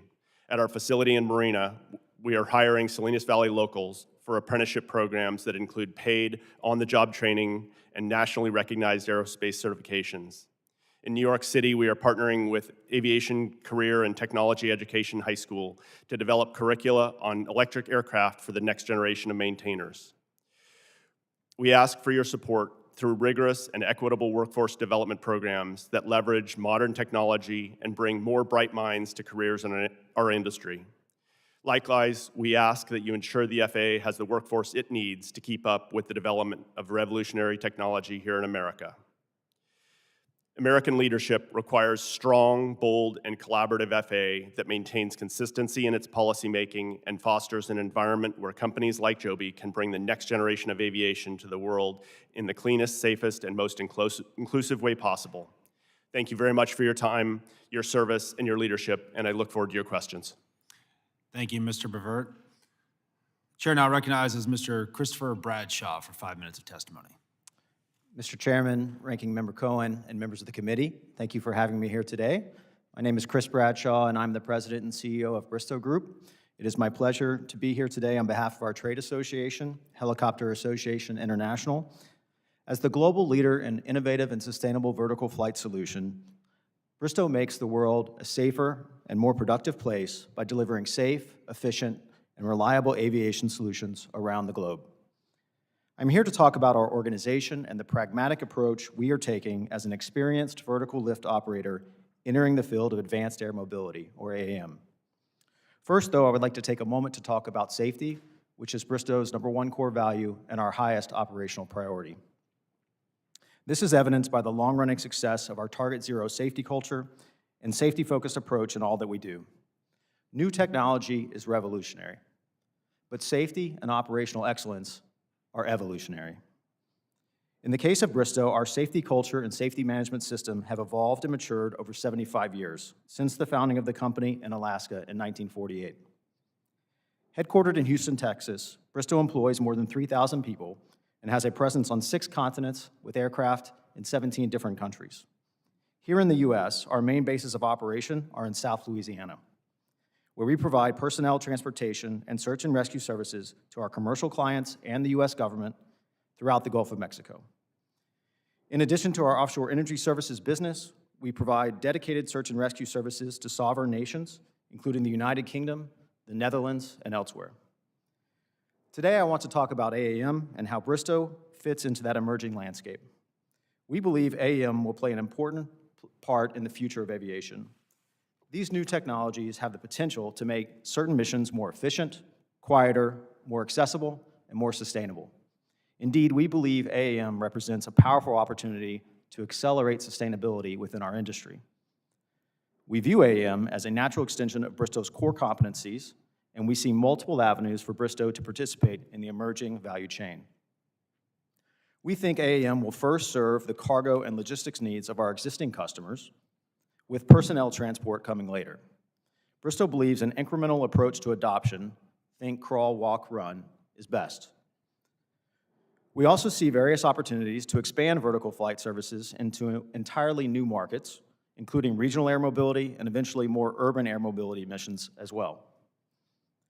Bristow has strategically partnered with multiple leading AAM equipment manufacturers that are developing aircraft targeted to fulfill different mission profiles. At the core of these partnerships, Bristow intends to lend critical safety, operational, certification, and logistics expertise to help guide the launch of these new solutions. It is very exciting to be sitting here next to Kyle Clark of Bader Technologies. We intend to purchase up to 50 of their eVTOL and/or eCTOL aircraft, and we look forward to providing personnel transport and logistics services utilizing these aircraft once they are certified. With all this potential, we need the FAA's support. Bristow has a good working relationship with the FAA, and we are grateful for the work they do day in and day out to oversee the safe and proper functioning of our industry. As it relates to AAM and the introduction of new technologies, though, we fear the U.S. regulatory framework lags in comparison to that of other global jurisdictions. We know that the FAA's #1 priority is safety. That is our #1 priority as well. Yet opaque processes and shifting timelines are less than ideal. Additional clarity and expediency from the FAA are required to support U.S. leadership in a competitive global marketplace. Additionally, there is a need to attract and develop the next generation of the aviation workforce that will be required to pilot and maintain these aircraft. We are asking, with Congress's help, that the FAA adopt the ICAO guidance that provides a logical and pragmatic approach to operating powered lift aircraft in the national airspace, and would help to address the anticipated AAM workforce shortage as the new technology enters operation. We also support the expansion of the Workforce Development Grant that was begun in the last FAA Reauthorization.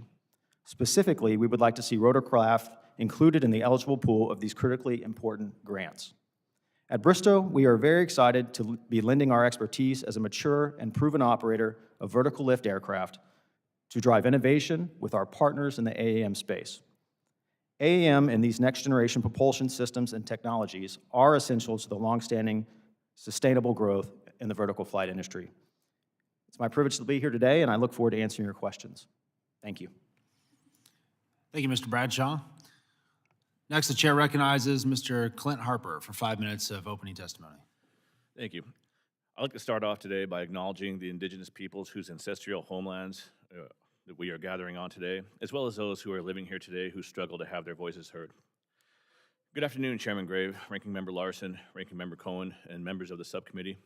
I'm honored to be here today with my esteemed colleagues.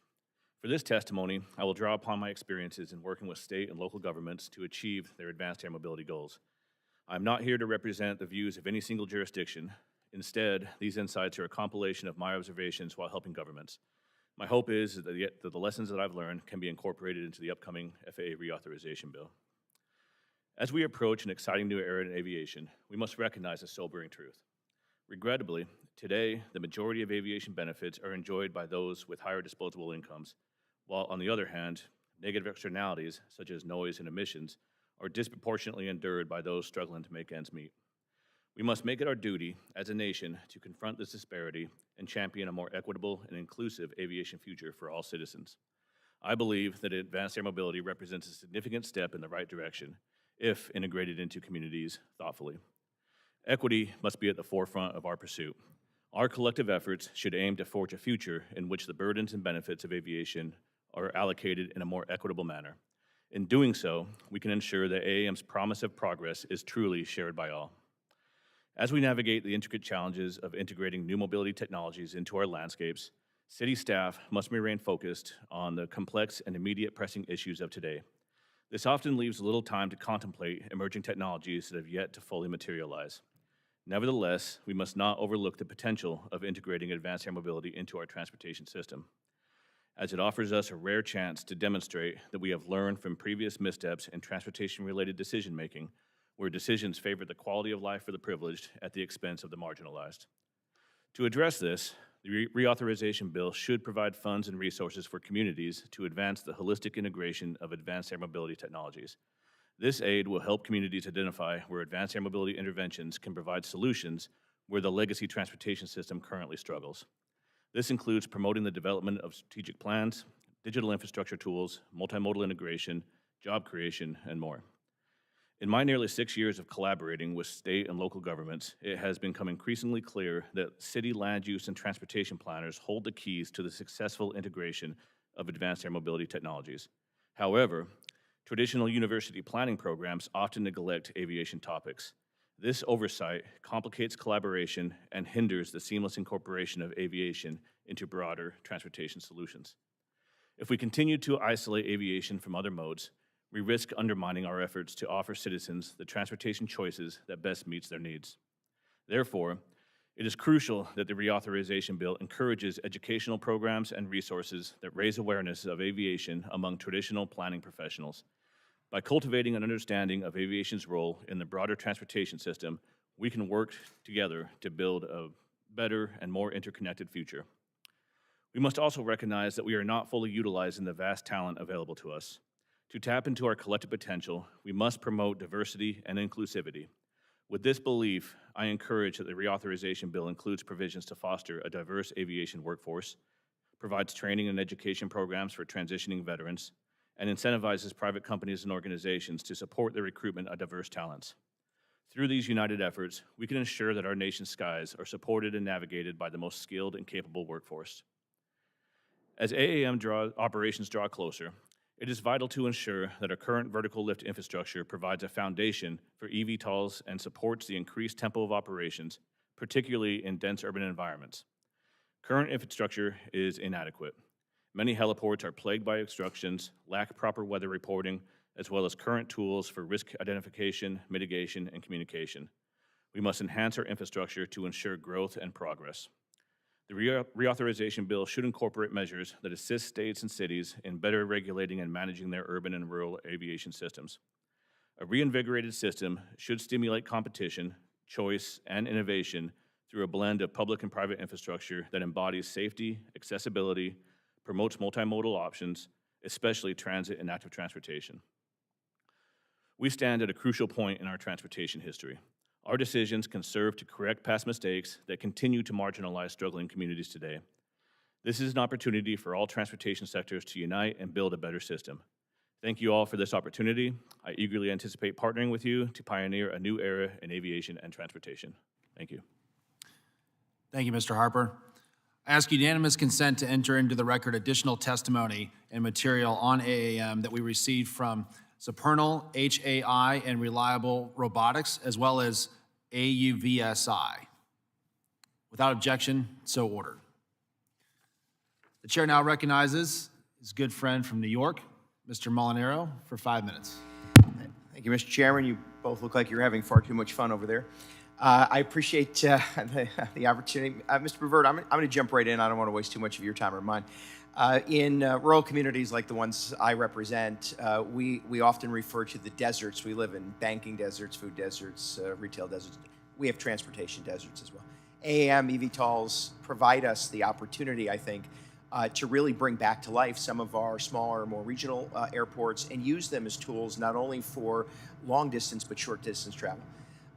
Within the context of FAA reauthorization, and I know that you've touched on in your testimony, and actually Mr. Harper kind of noted some of it, the bureaucratic process to move from what we do to implementation at the airport level is 5 to 15 years.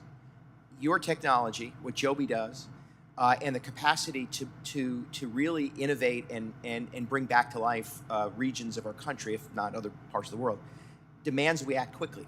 What within FAA reauthorization would you think, allow us to advance eVTOLs and AM more generically into those lesser served rural community airports? Thank you very much for your question. I think, as you rightly point out, infrastructure is at the heart of bringing this to where we're hoping it will go in the short term. This country is blessed with an incredible number of existing airports and heliports, and as you rightly note, it's vital that we bring those into our ecosystem and take full advantage of them to provide access to this new mode of transportation. But we also need to add additional infrastructure, and we need to do that in a short timeline. And so as we look to the FAA reauthorization, it's important that both the policies are in place to ensure that our existing airports and heliports are accessible to these aircraft, and also an expedient process for permitting new vertiports. And thank you again for your question. Thanks very much. Mr. Clark, I wanted to offer, as I understand it, you have a test flight facility in New York, and obviously some charging stations across the state. I don't know your presence in the 19th Congressional District, but I promise you we'd welcome a conversation to expand the footprint.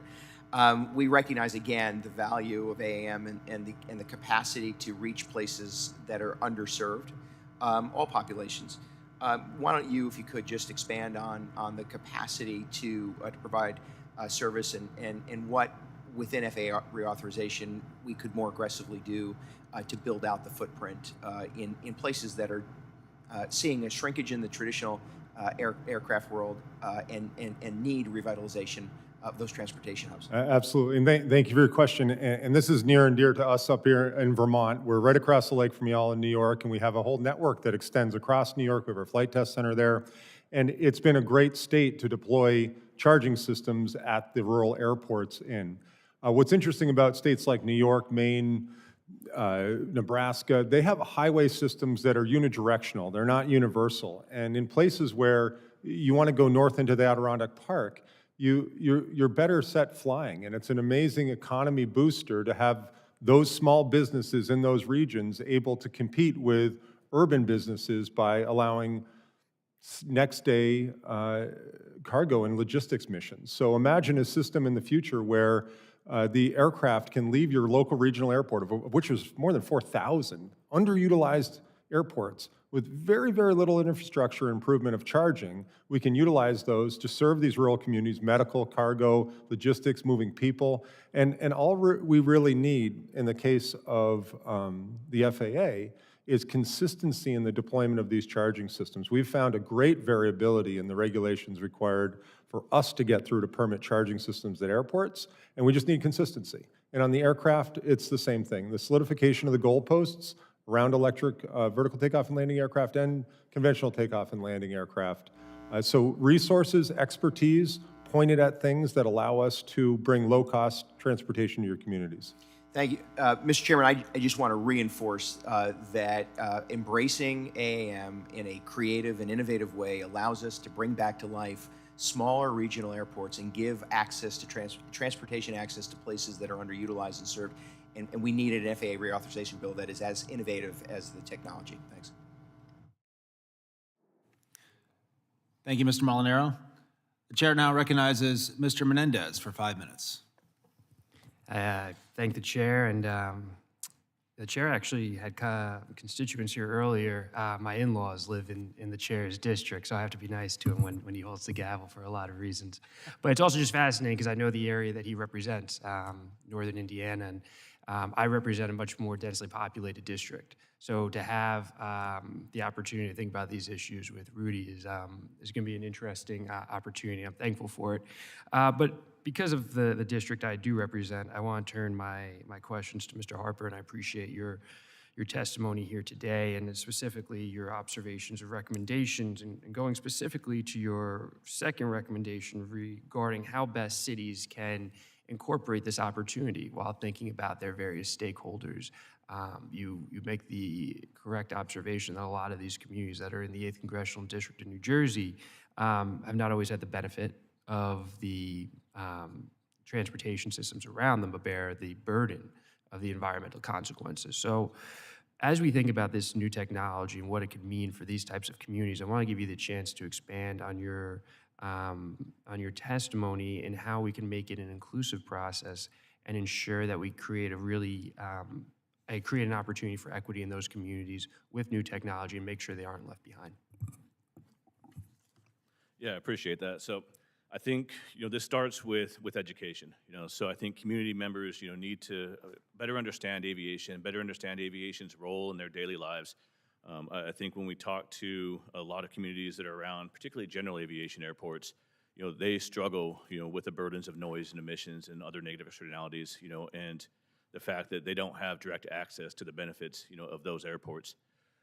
We did a economic impact study in the state of Utah, and for one airport, we looked at where those economic impacts are being enjoyed. You might take a look at who are the employees of the airport, where do they reside at, and by vast majority, the economic impacts are spread out beyond the immediate communities adjacent to the airport. So even those benefits the airports bring to communities isn't being felt by those impacted most by it.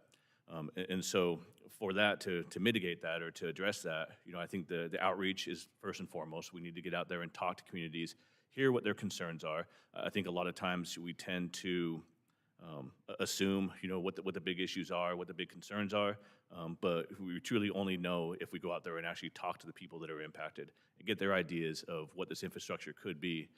And really empower them, with knowledge of aviation to rethink of how that infrastructure might serve them in their own communities. I think a lot of small general aviation airports have the potential to anchor multimodal centers, but because of the restrictive nature around how we develop around airports, it makes it difficult to envision how that's possible. And so I think we really just got to re-envision the role of infrastructure, at small communities.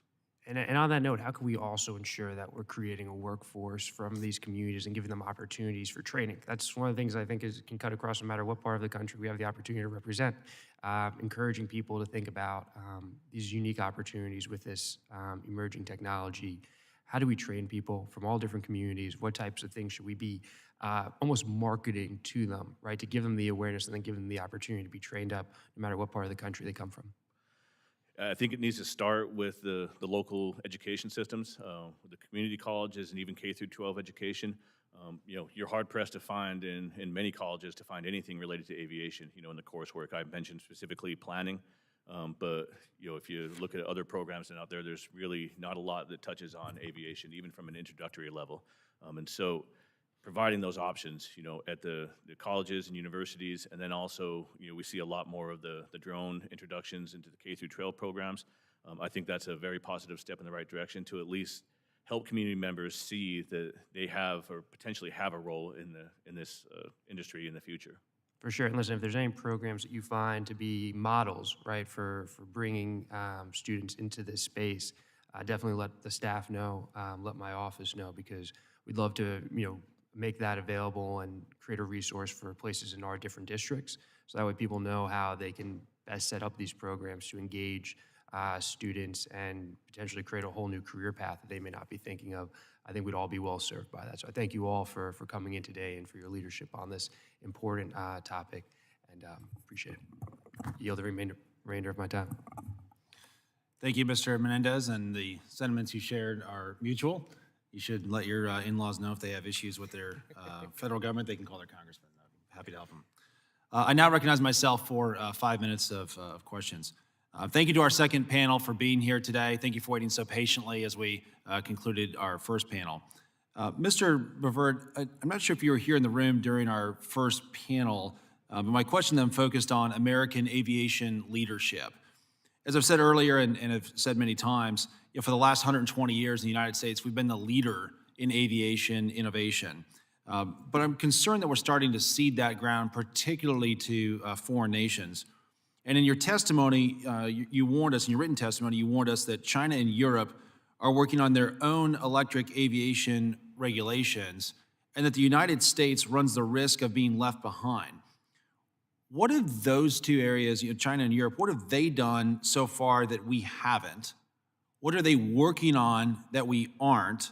And how can we, as crazy as this phrase may sound, how can we catch up? Thank you very much for the question. And yes, I had the opportunity to join for the earlier session. It was excellent. I think the critical piece, and this is really important, thank you very much for asking it, is as you rightly note, the U.S. has been at the forefront of aviation for more than 100 years. And the technologies that we're developing for this next age of aviation are happening here in the U.S. There is so much excitement, so much entrepreneurial spirit, and it's been going on for a long period of time. What Europe and other nations around the world have done that on the regulatory front that has been leading is they've provided clear guidance for the regulatory process, and that's very valuable. The FAA has been working with many of the companies represented here and many companies in the industry, and has been setting out specific guidance for each of us on the regulatory process for certifying our aircraft. Those have been now codified in G1s that have been published, and it's essential now that we hold firm on those G1s and the course that has been laid out in those G1s so that we're able to move expediently through the certification process. As I mentioned earlier, we're in the process of running the tests on the parts and the systems on our aircraft. We are far down through the certification process. And so any deviation on the upfront rules at this point would be very challenging. And so thank you very much for your question. We're very grateful for all the thousands of hours that experts of the FAA have put into getting us to this point. And you're very right to note that there's a huge opportunity at stake. Thank you. Thank you. And let's continue down that same track, but take a slightly different path.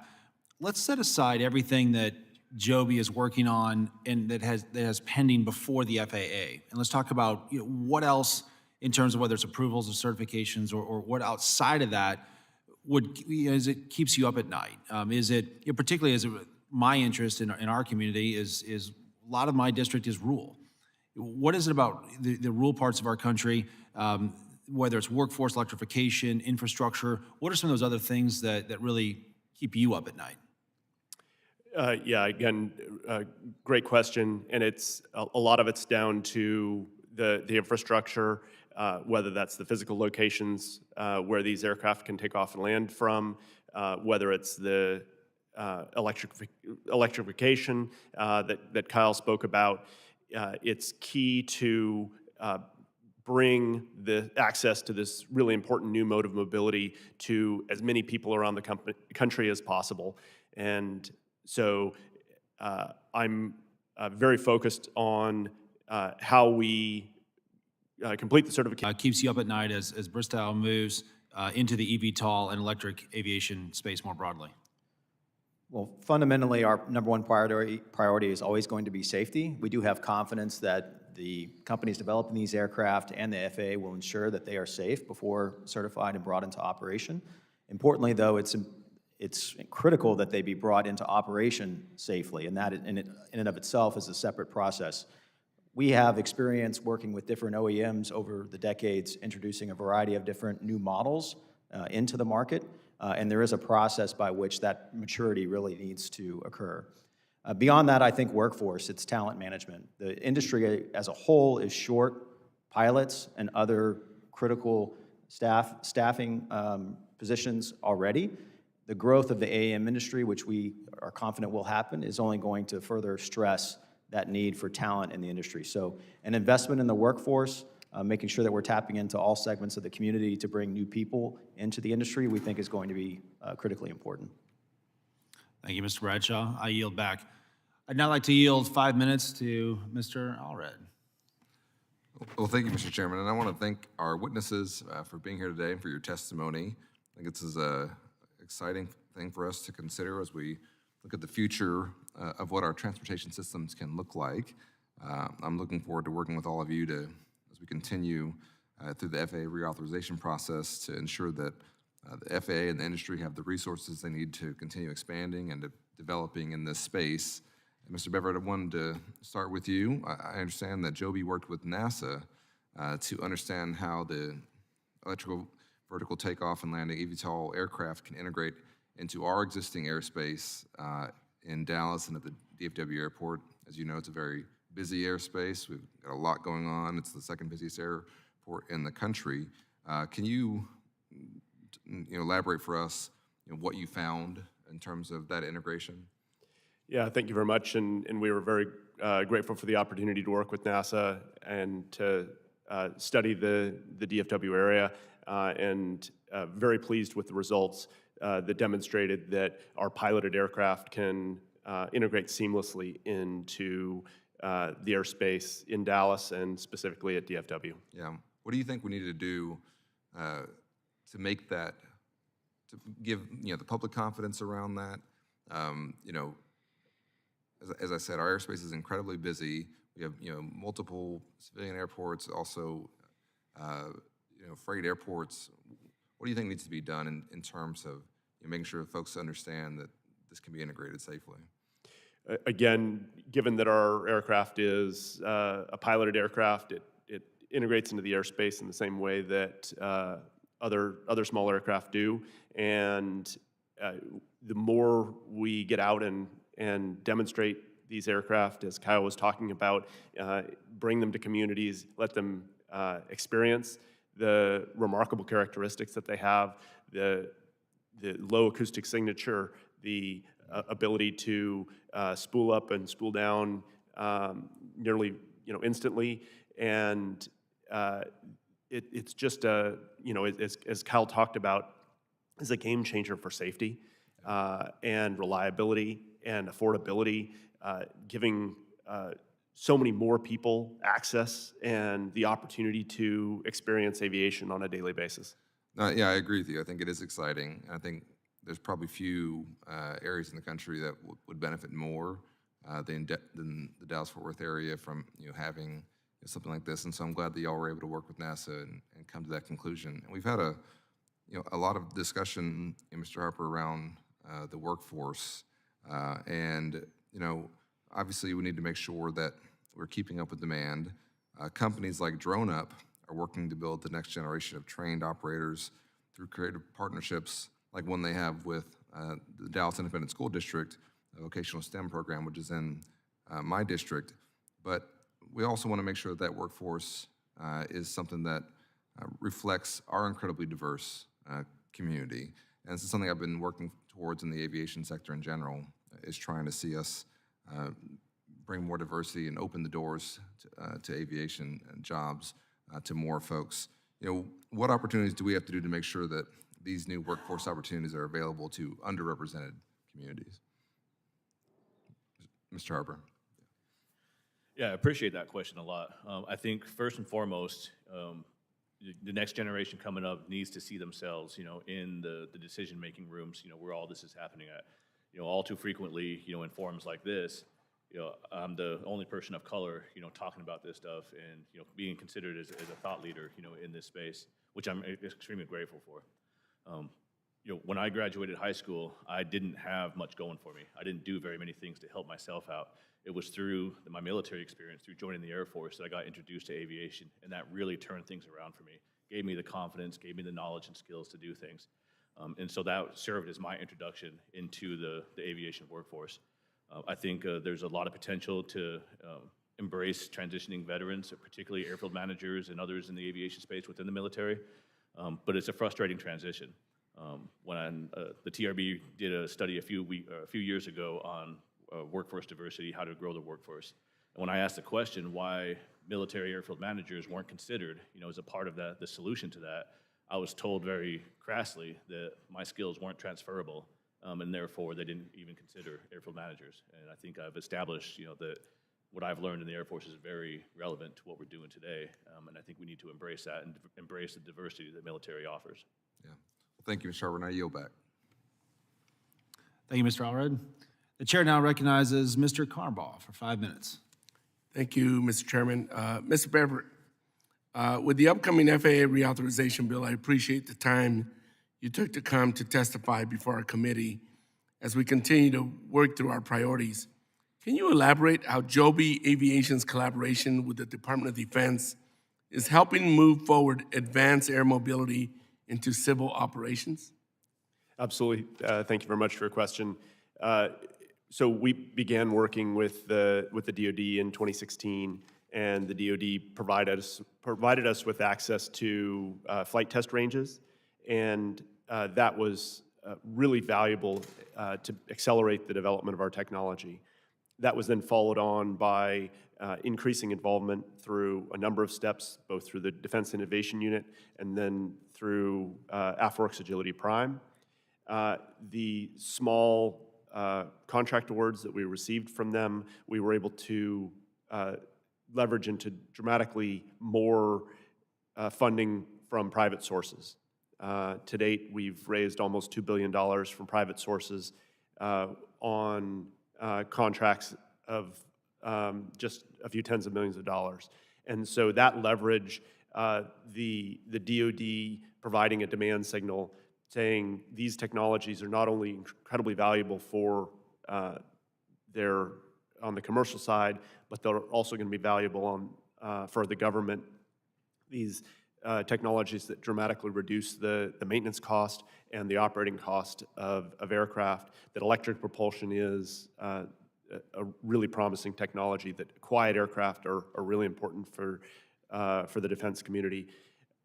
So again, that's been critical for us as we look to how this cascades into the commercial side. Again, those flight test resources and our relationship with the DoD provides us with an early path to demonstrated operations with the Department of Defense, and again, that flight testing and putting time on the aircraft, building out our operational muscle in advance of FAA type certification is invaluable. And again, we're very grateful for all the support from the DoD. Thank you. As I sit on the House Armed Services Committee, that's really important to understand. What else can Congress do to continue to promote innovation and welcoming new entrants into our airspace? So I think, as we've talked about, this is a really remarkable time in aviation with many new technologies. As Kyle talked about, it's not just battery electric aircraft, but also hydrogen electric aircraft, and new technologies on communications, new technologies on the processing and the flight control that make aviation dramatically more accessible, lower cost, and more environmentally friendly. And so... but what can we do? What can Congress specifically do? So we need the FAA, with the FAA reauthorization, to deliver steady hand, consistency, and it's really important that there is a clear and consistent set of rules and regulations. Thank you. Mr. Clark, as we continue to make advancements in technology, what can Congress do to ensure the FAA has the proper resources and technical subject matter experts in place to support the agency's advanced air mobility activities? Yeah, right now, the FAA is the gold standard in safety worldwide, and we got to keep it that way. And it's actually a pretty simple answer to your question, in my opinion, is they have expertise in structures and aerodynamics and flight controls and avionics where they lack expertise in the new technologies. They have to look a little sideways to other industries that have adopted electric technologies, put those subject matter experts in place around electric motors, batteries, controls, in the FAA, and give them the authority the delegation authority to adjudicate on what is defined as safe. We know what it is. Mother Nature, physics, we know what they are. We know we start with a fundamentally safer technology. We need the FAA to validate that. They have the authority and the responsibility. In fact, I think it's an injustice if the FAA doesn't do it, because the FAA is tasked with making a safer aviation system. Continuous innovation has consistently done that in America. Give them the tools by simply telling them, go get the expertise in those spaces that are necessary to advanced air mobility, and then give them the delegation to do it. And they need a forcing function to do so from Congress. Thank you, Mr. Chair. I yield back. Thank you. Are there any other members who have not been recognized for this round of questioning who would like to ask any questions? Seeing none, we'll move into a second round of questions, and I'll yield myself 5 minutes for a second round of questioning. Mr.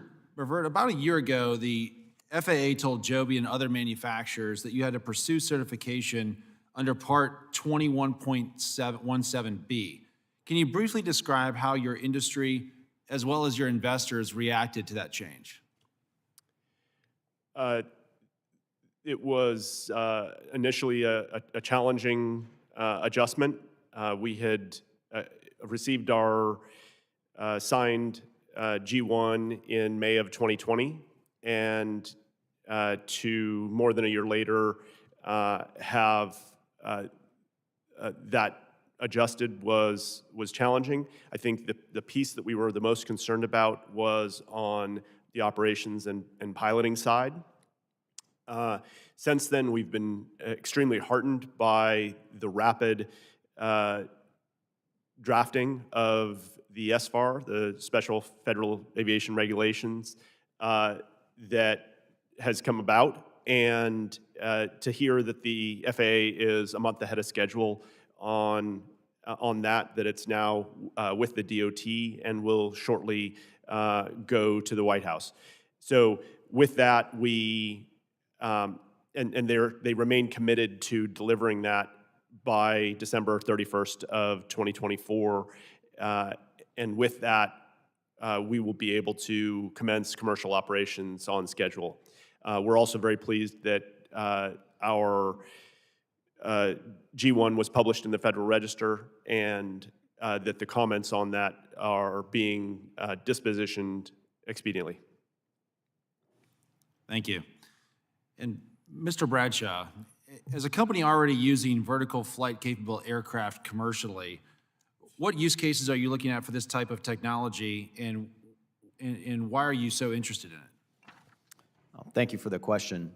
We are excited about the applications and end uses for these aircraft. The technology is very exciting, but as an operator, it's the actual application of those, how they'll be used every day to perform missions for customers that gets us the most excited. We see a variety of applications for these aircraft. It's important to note that there are a number of different models under design and development today. They will have different best use cases. For us, we think that the initial adoption and application will be for cargo and logistical solutions, for which our existing customers have great needs. We also think that there will be an expansion then into personnel transport, in our view, most likely through regional air mobility missions, connecting existing infrastructure today, but we do see it expanding over time to more urban air mobility missions as well. Again, we see more of a crawl, walk, run implementation of this new technology into our day-to-day operations, as has been the case really since the beginning of the aviation industry. And also, Mr. Bradshaw, have you received any indication from the FAA about how they will establish pilot requirements for these aircraft? I think additional clarity there would be very much welcomed. We would like to see an adoption of the ICAO guidance, which would allow existing licensed commercial helicopter pilots to take a type rating course in any of these aircraft and therefore be designated as a powered lift pilot for that aircraft. That's the type of clarity we think would be beneficial. Thank you. And Mr. Harper, how is the FAA communicating to states and municipalities the timelines for expecting electric aircraft and powered lift aircraft to enter production and service? So honestly, I don't hear much from the FAA communicating that to communities. You know, we hear most of that from the industry and through the industry communications that they've achieved certain milestones along the certification pathway. And from that, we re-communicate that out to the communities. And so as we understand it today, we are expecting initial launch sometime in 2025 with a scaling up of operations beyond that. And so that's the message that we're talking to communities. That's the timeline that we're giving communities to hopefully understand this technology and be able to provide feedback into the system of what it might look like. Thank you.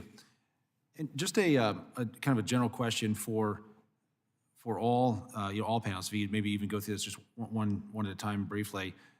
Do you have a view on how electric aircraft and if they should be paying into the Airport and Highway Trust Fund? We'll start with Mr. Clark and then go down the line.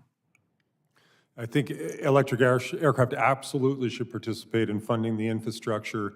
The economic benefits are compelling. There's customers like Chris ready to buy this and deploy it. And I know from an aircraft manufacturer is probably the most ignorant position to say this, but participating in the operational fees, which are insignificant relative to those of over-the-road gas taxes and other things, is absolutely something electric aircraft should do. And we as an industry, I would say, would be more than willing to participate in that because we believe in good infrastructure. And the infrastructure is incredibly light relative to other forms of transportation. Thank you. Mr. Brevoort? I would just second what Kyle said. I wholeheartedly agree. Mr. Bradshaw? As a matter of principle, we think all users of the National Air System should pay into the fund. Obviously, with these new technologies, the details of that will need to be sorted out. I defer to others exactly how that will be incorporated, but again, as a matter of principle, we think all users should pay into the fund. And Mr. Harper?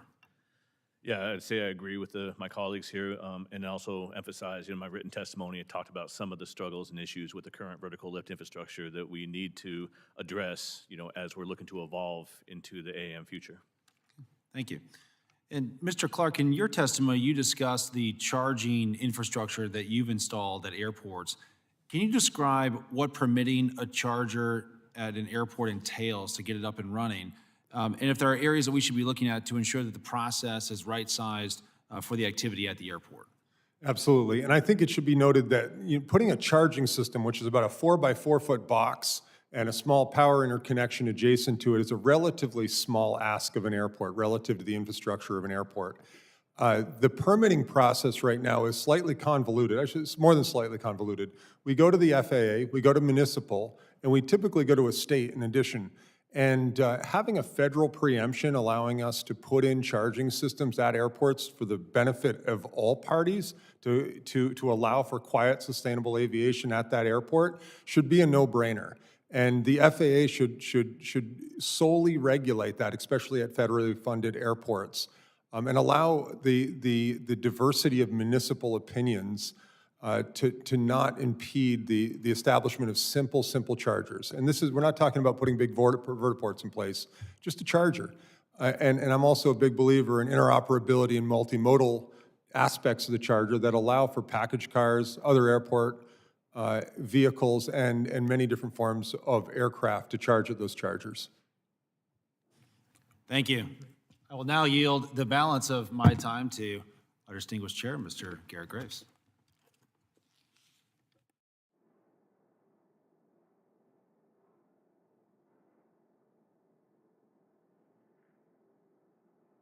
I want to thank the witnesses, and I want to apologize to each of you for being out of pocket here for a little while. I want to thank Congressman, Vice Chair of the committee, Congressman Yakin, for taking over the hearing. Today was a busy day. We just passed landmark energy legislation that we have been working on now for about 2 years, and I apologize again for being absent. I want to thank each of you for being here. I love the technology. I love the future that you're helping to create. I'm wondering if you could just talk through a little bit about your own experience here as compared to maybe what you've experienced in operating in other countries. I know that some of you are operating in other areas. Anybody care to comment about the experience in the United States compared to other countries?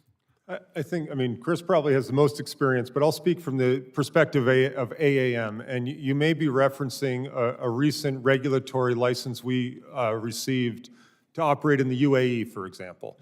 And that came very quickly. And the fundamental difference was the regulatory lab there and the GCAA was looking at the physics of the problem, understanding it's a safer technology than the existing technologies, and simply looked forward. The FAA here, as good as they are, and they have an impeccable safety record by all measures, is looking backwards to see how we fit within an existing regulation as opposed to how it fits within the physics of operations. And within a matter of a month, us and UPS achieved a license to operate in the UAE. And frankly, I think that's wonderful. It's going to be a great start. We need to do the same thing here in the US and unblock, whether it be through waiver or other ways, folks like Joby, folks like Bristow, for us to deploy our aircraft domestically. Mr. Brencher, before you answer, I want to ask maybe a related question, if you could take a twofer here. The FAA has said that their infrastructure guidance will continue to be conservative until they have more operational data. When you look at the data that's being collected from international operations, how do you think that should be considered in the overall decision-making here stateside? Thank you, Chairman Graves, for the question. Appreciate it. And certainly understood about the busy day today. Glad to see H.R. 1 pass. We do operate in a number of different jurisdictions around the world. We have a dozen different AOCs today with aircraft in 17 different countries. So we have a perspective of different, dealing with different regulators. What we see with the FAA is very much a difference between the day-to-day experience we have with our FSDO and oversight over existing operations, and then the airworthiness and certification process that takes place at the federal level. It does seem that we are behind other jurisdictions in the evaluation and certification process for these new technologies in many ways.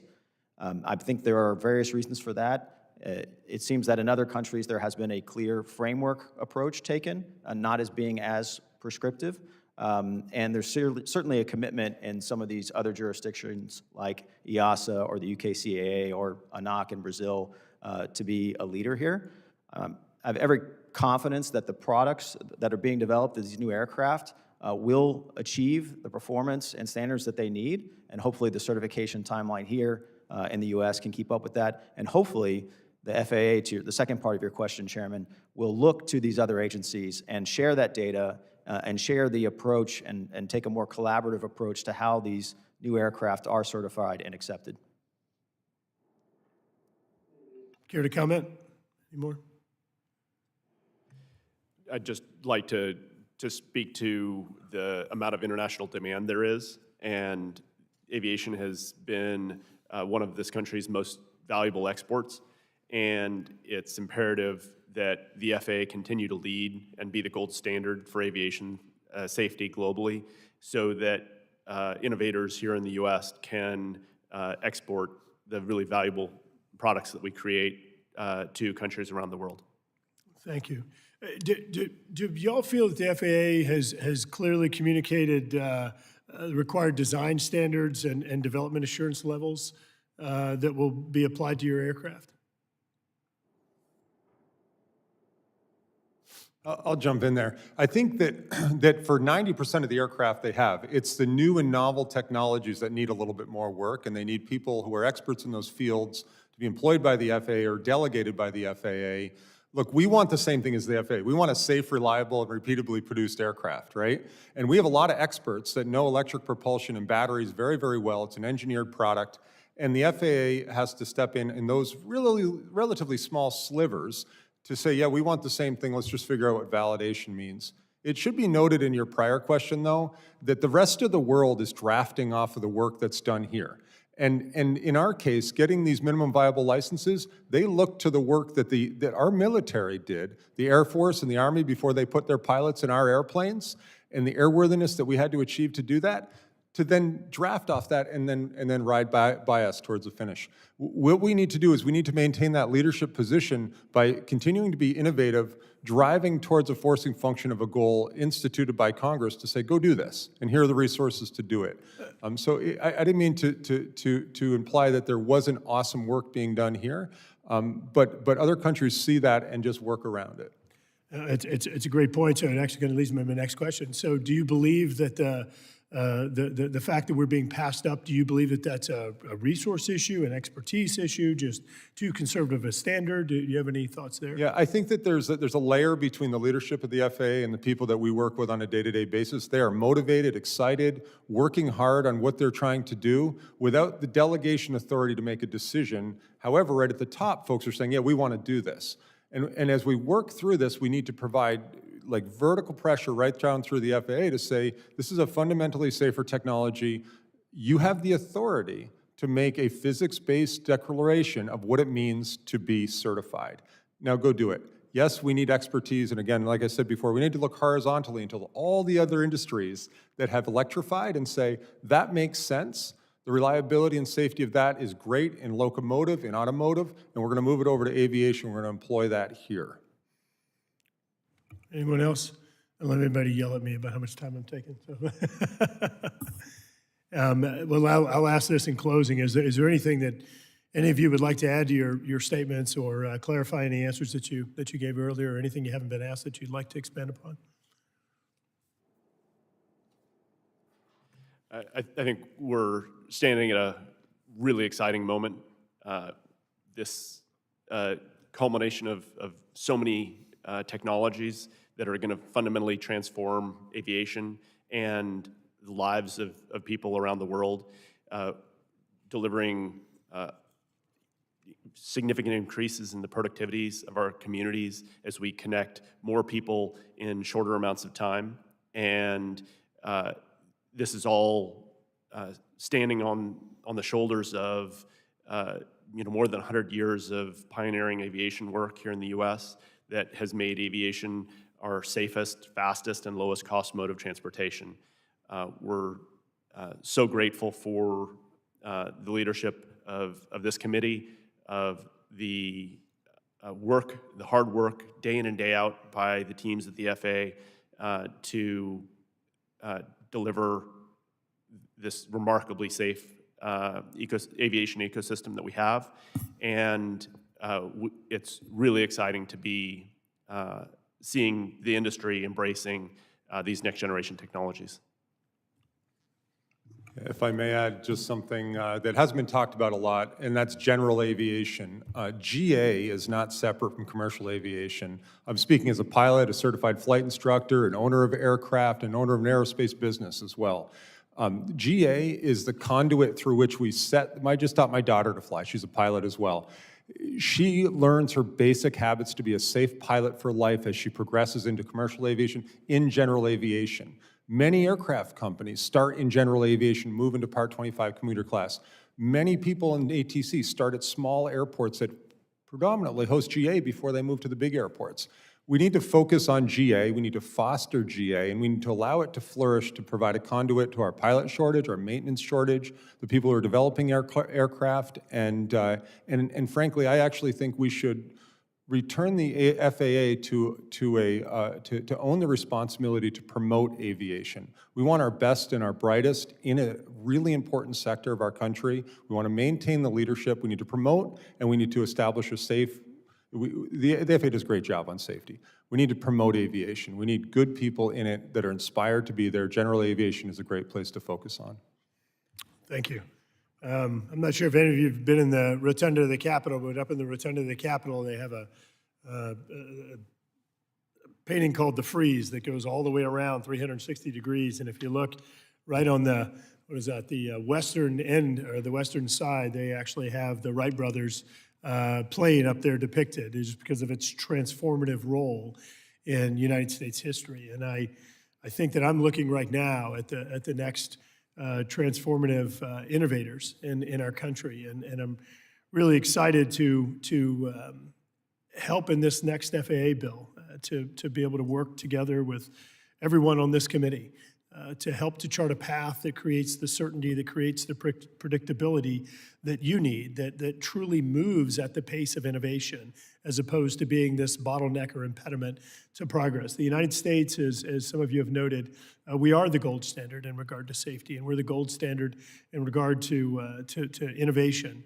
And we need to make sure that we do that. We need to make sure that this bill is focused on that next generation of aircraft, on the new entrants into market, that we maintain the balance of safety and innovation moving forward. And I just want to thank you for being here today and helping to inform us on how we strike the balance. I hope that you're able to continue to share feedback with us on how we can make sure that this bill strikes that right balance. So I yield back my time, and seeing that there are no other members here to speak, I want to thank you again for your testimony, and ask unanimous consent that the record of today's hearing remain open until such time as our witnesses have provided answers to any questions may be submitted to them in writing. Without objection, it's so ordered. I also ask unanimous consent that the record remain open 15 days for any additional comments and information submitted by members or witnesses to be included in the record of today's hearing. Without objection, so ordered. Subcommittee stands adjourned.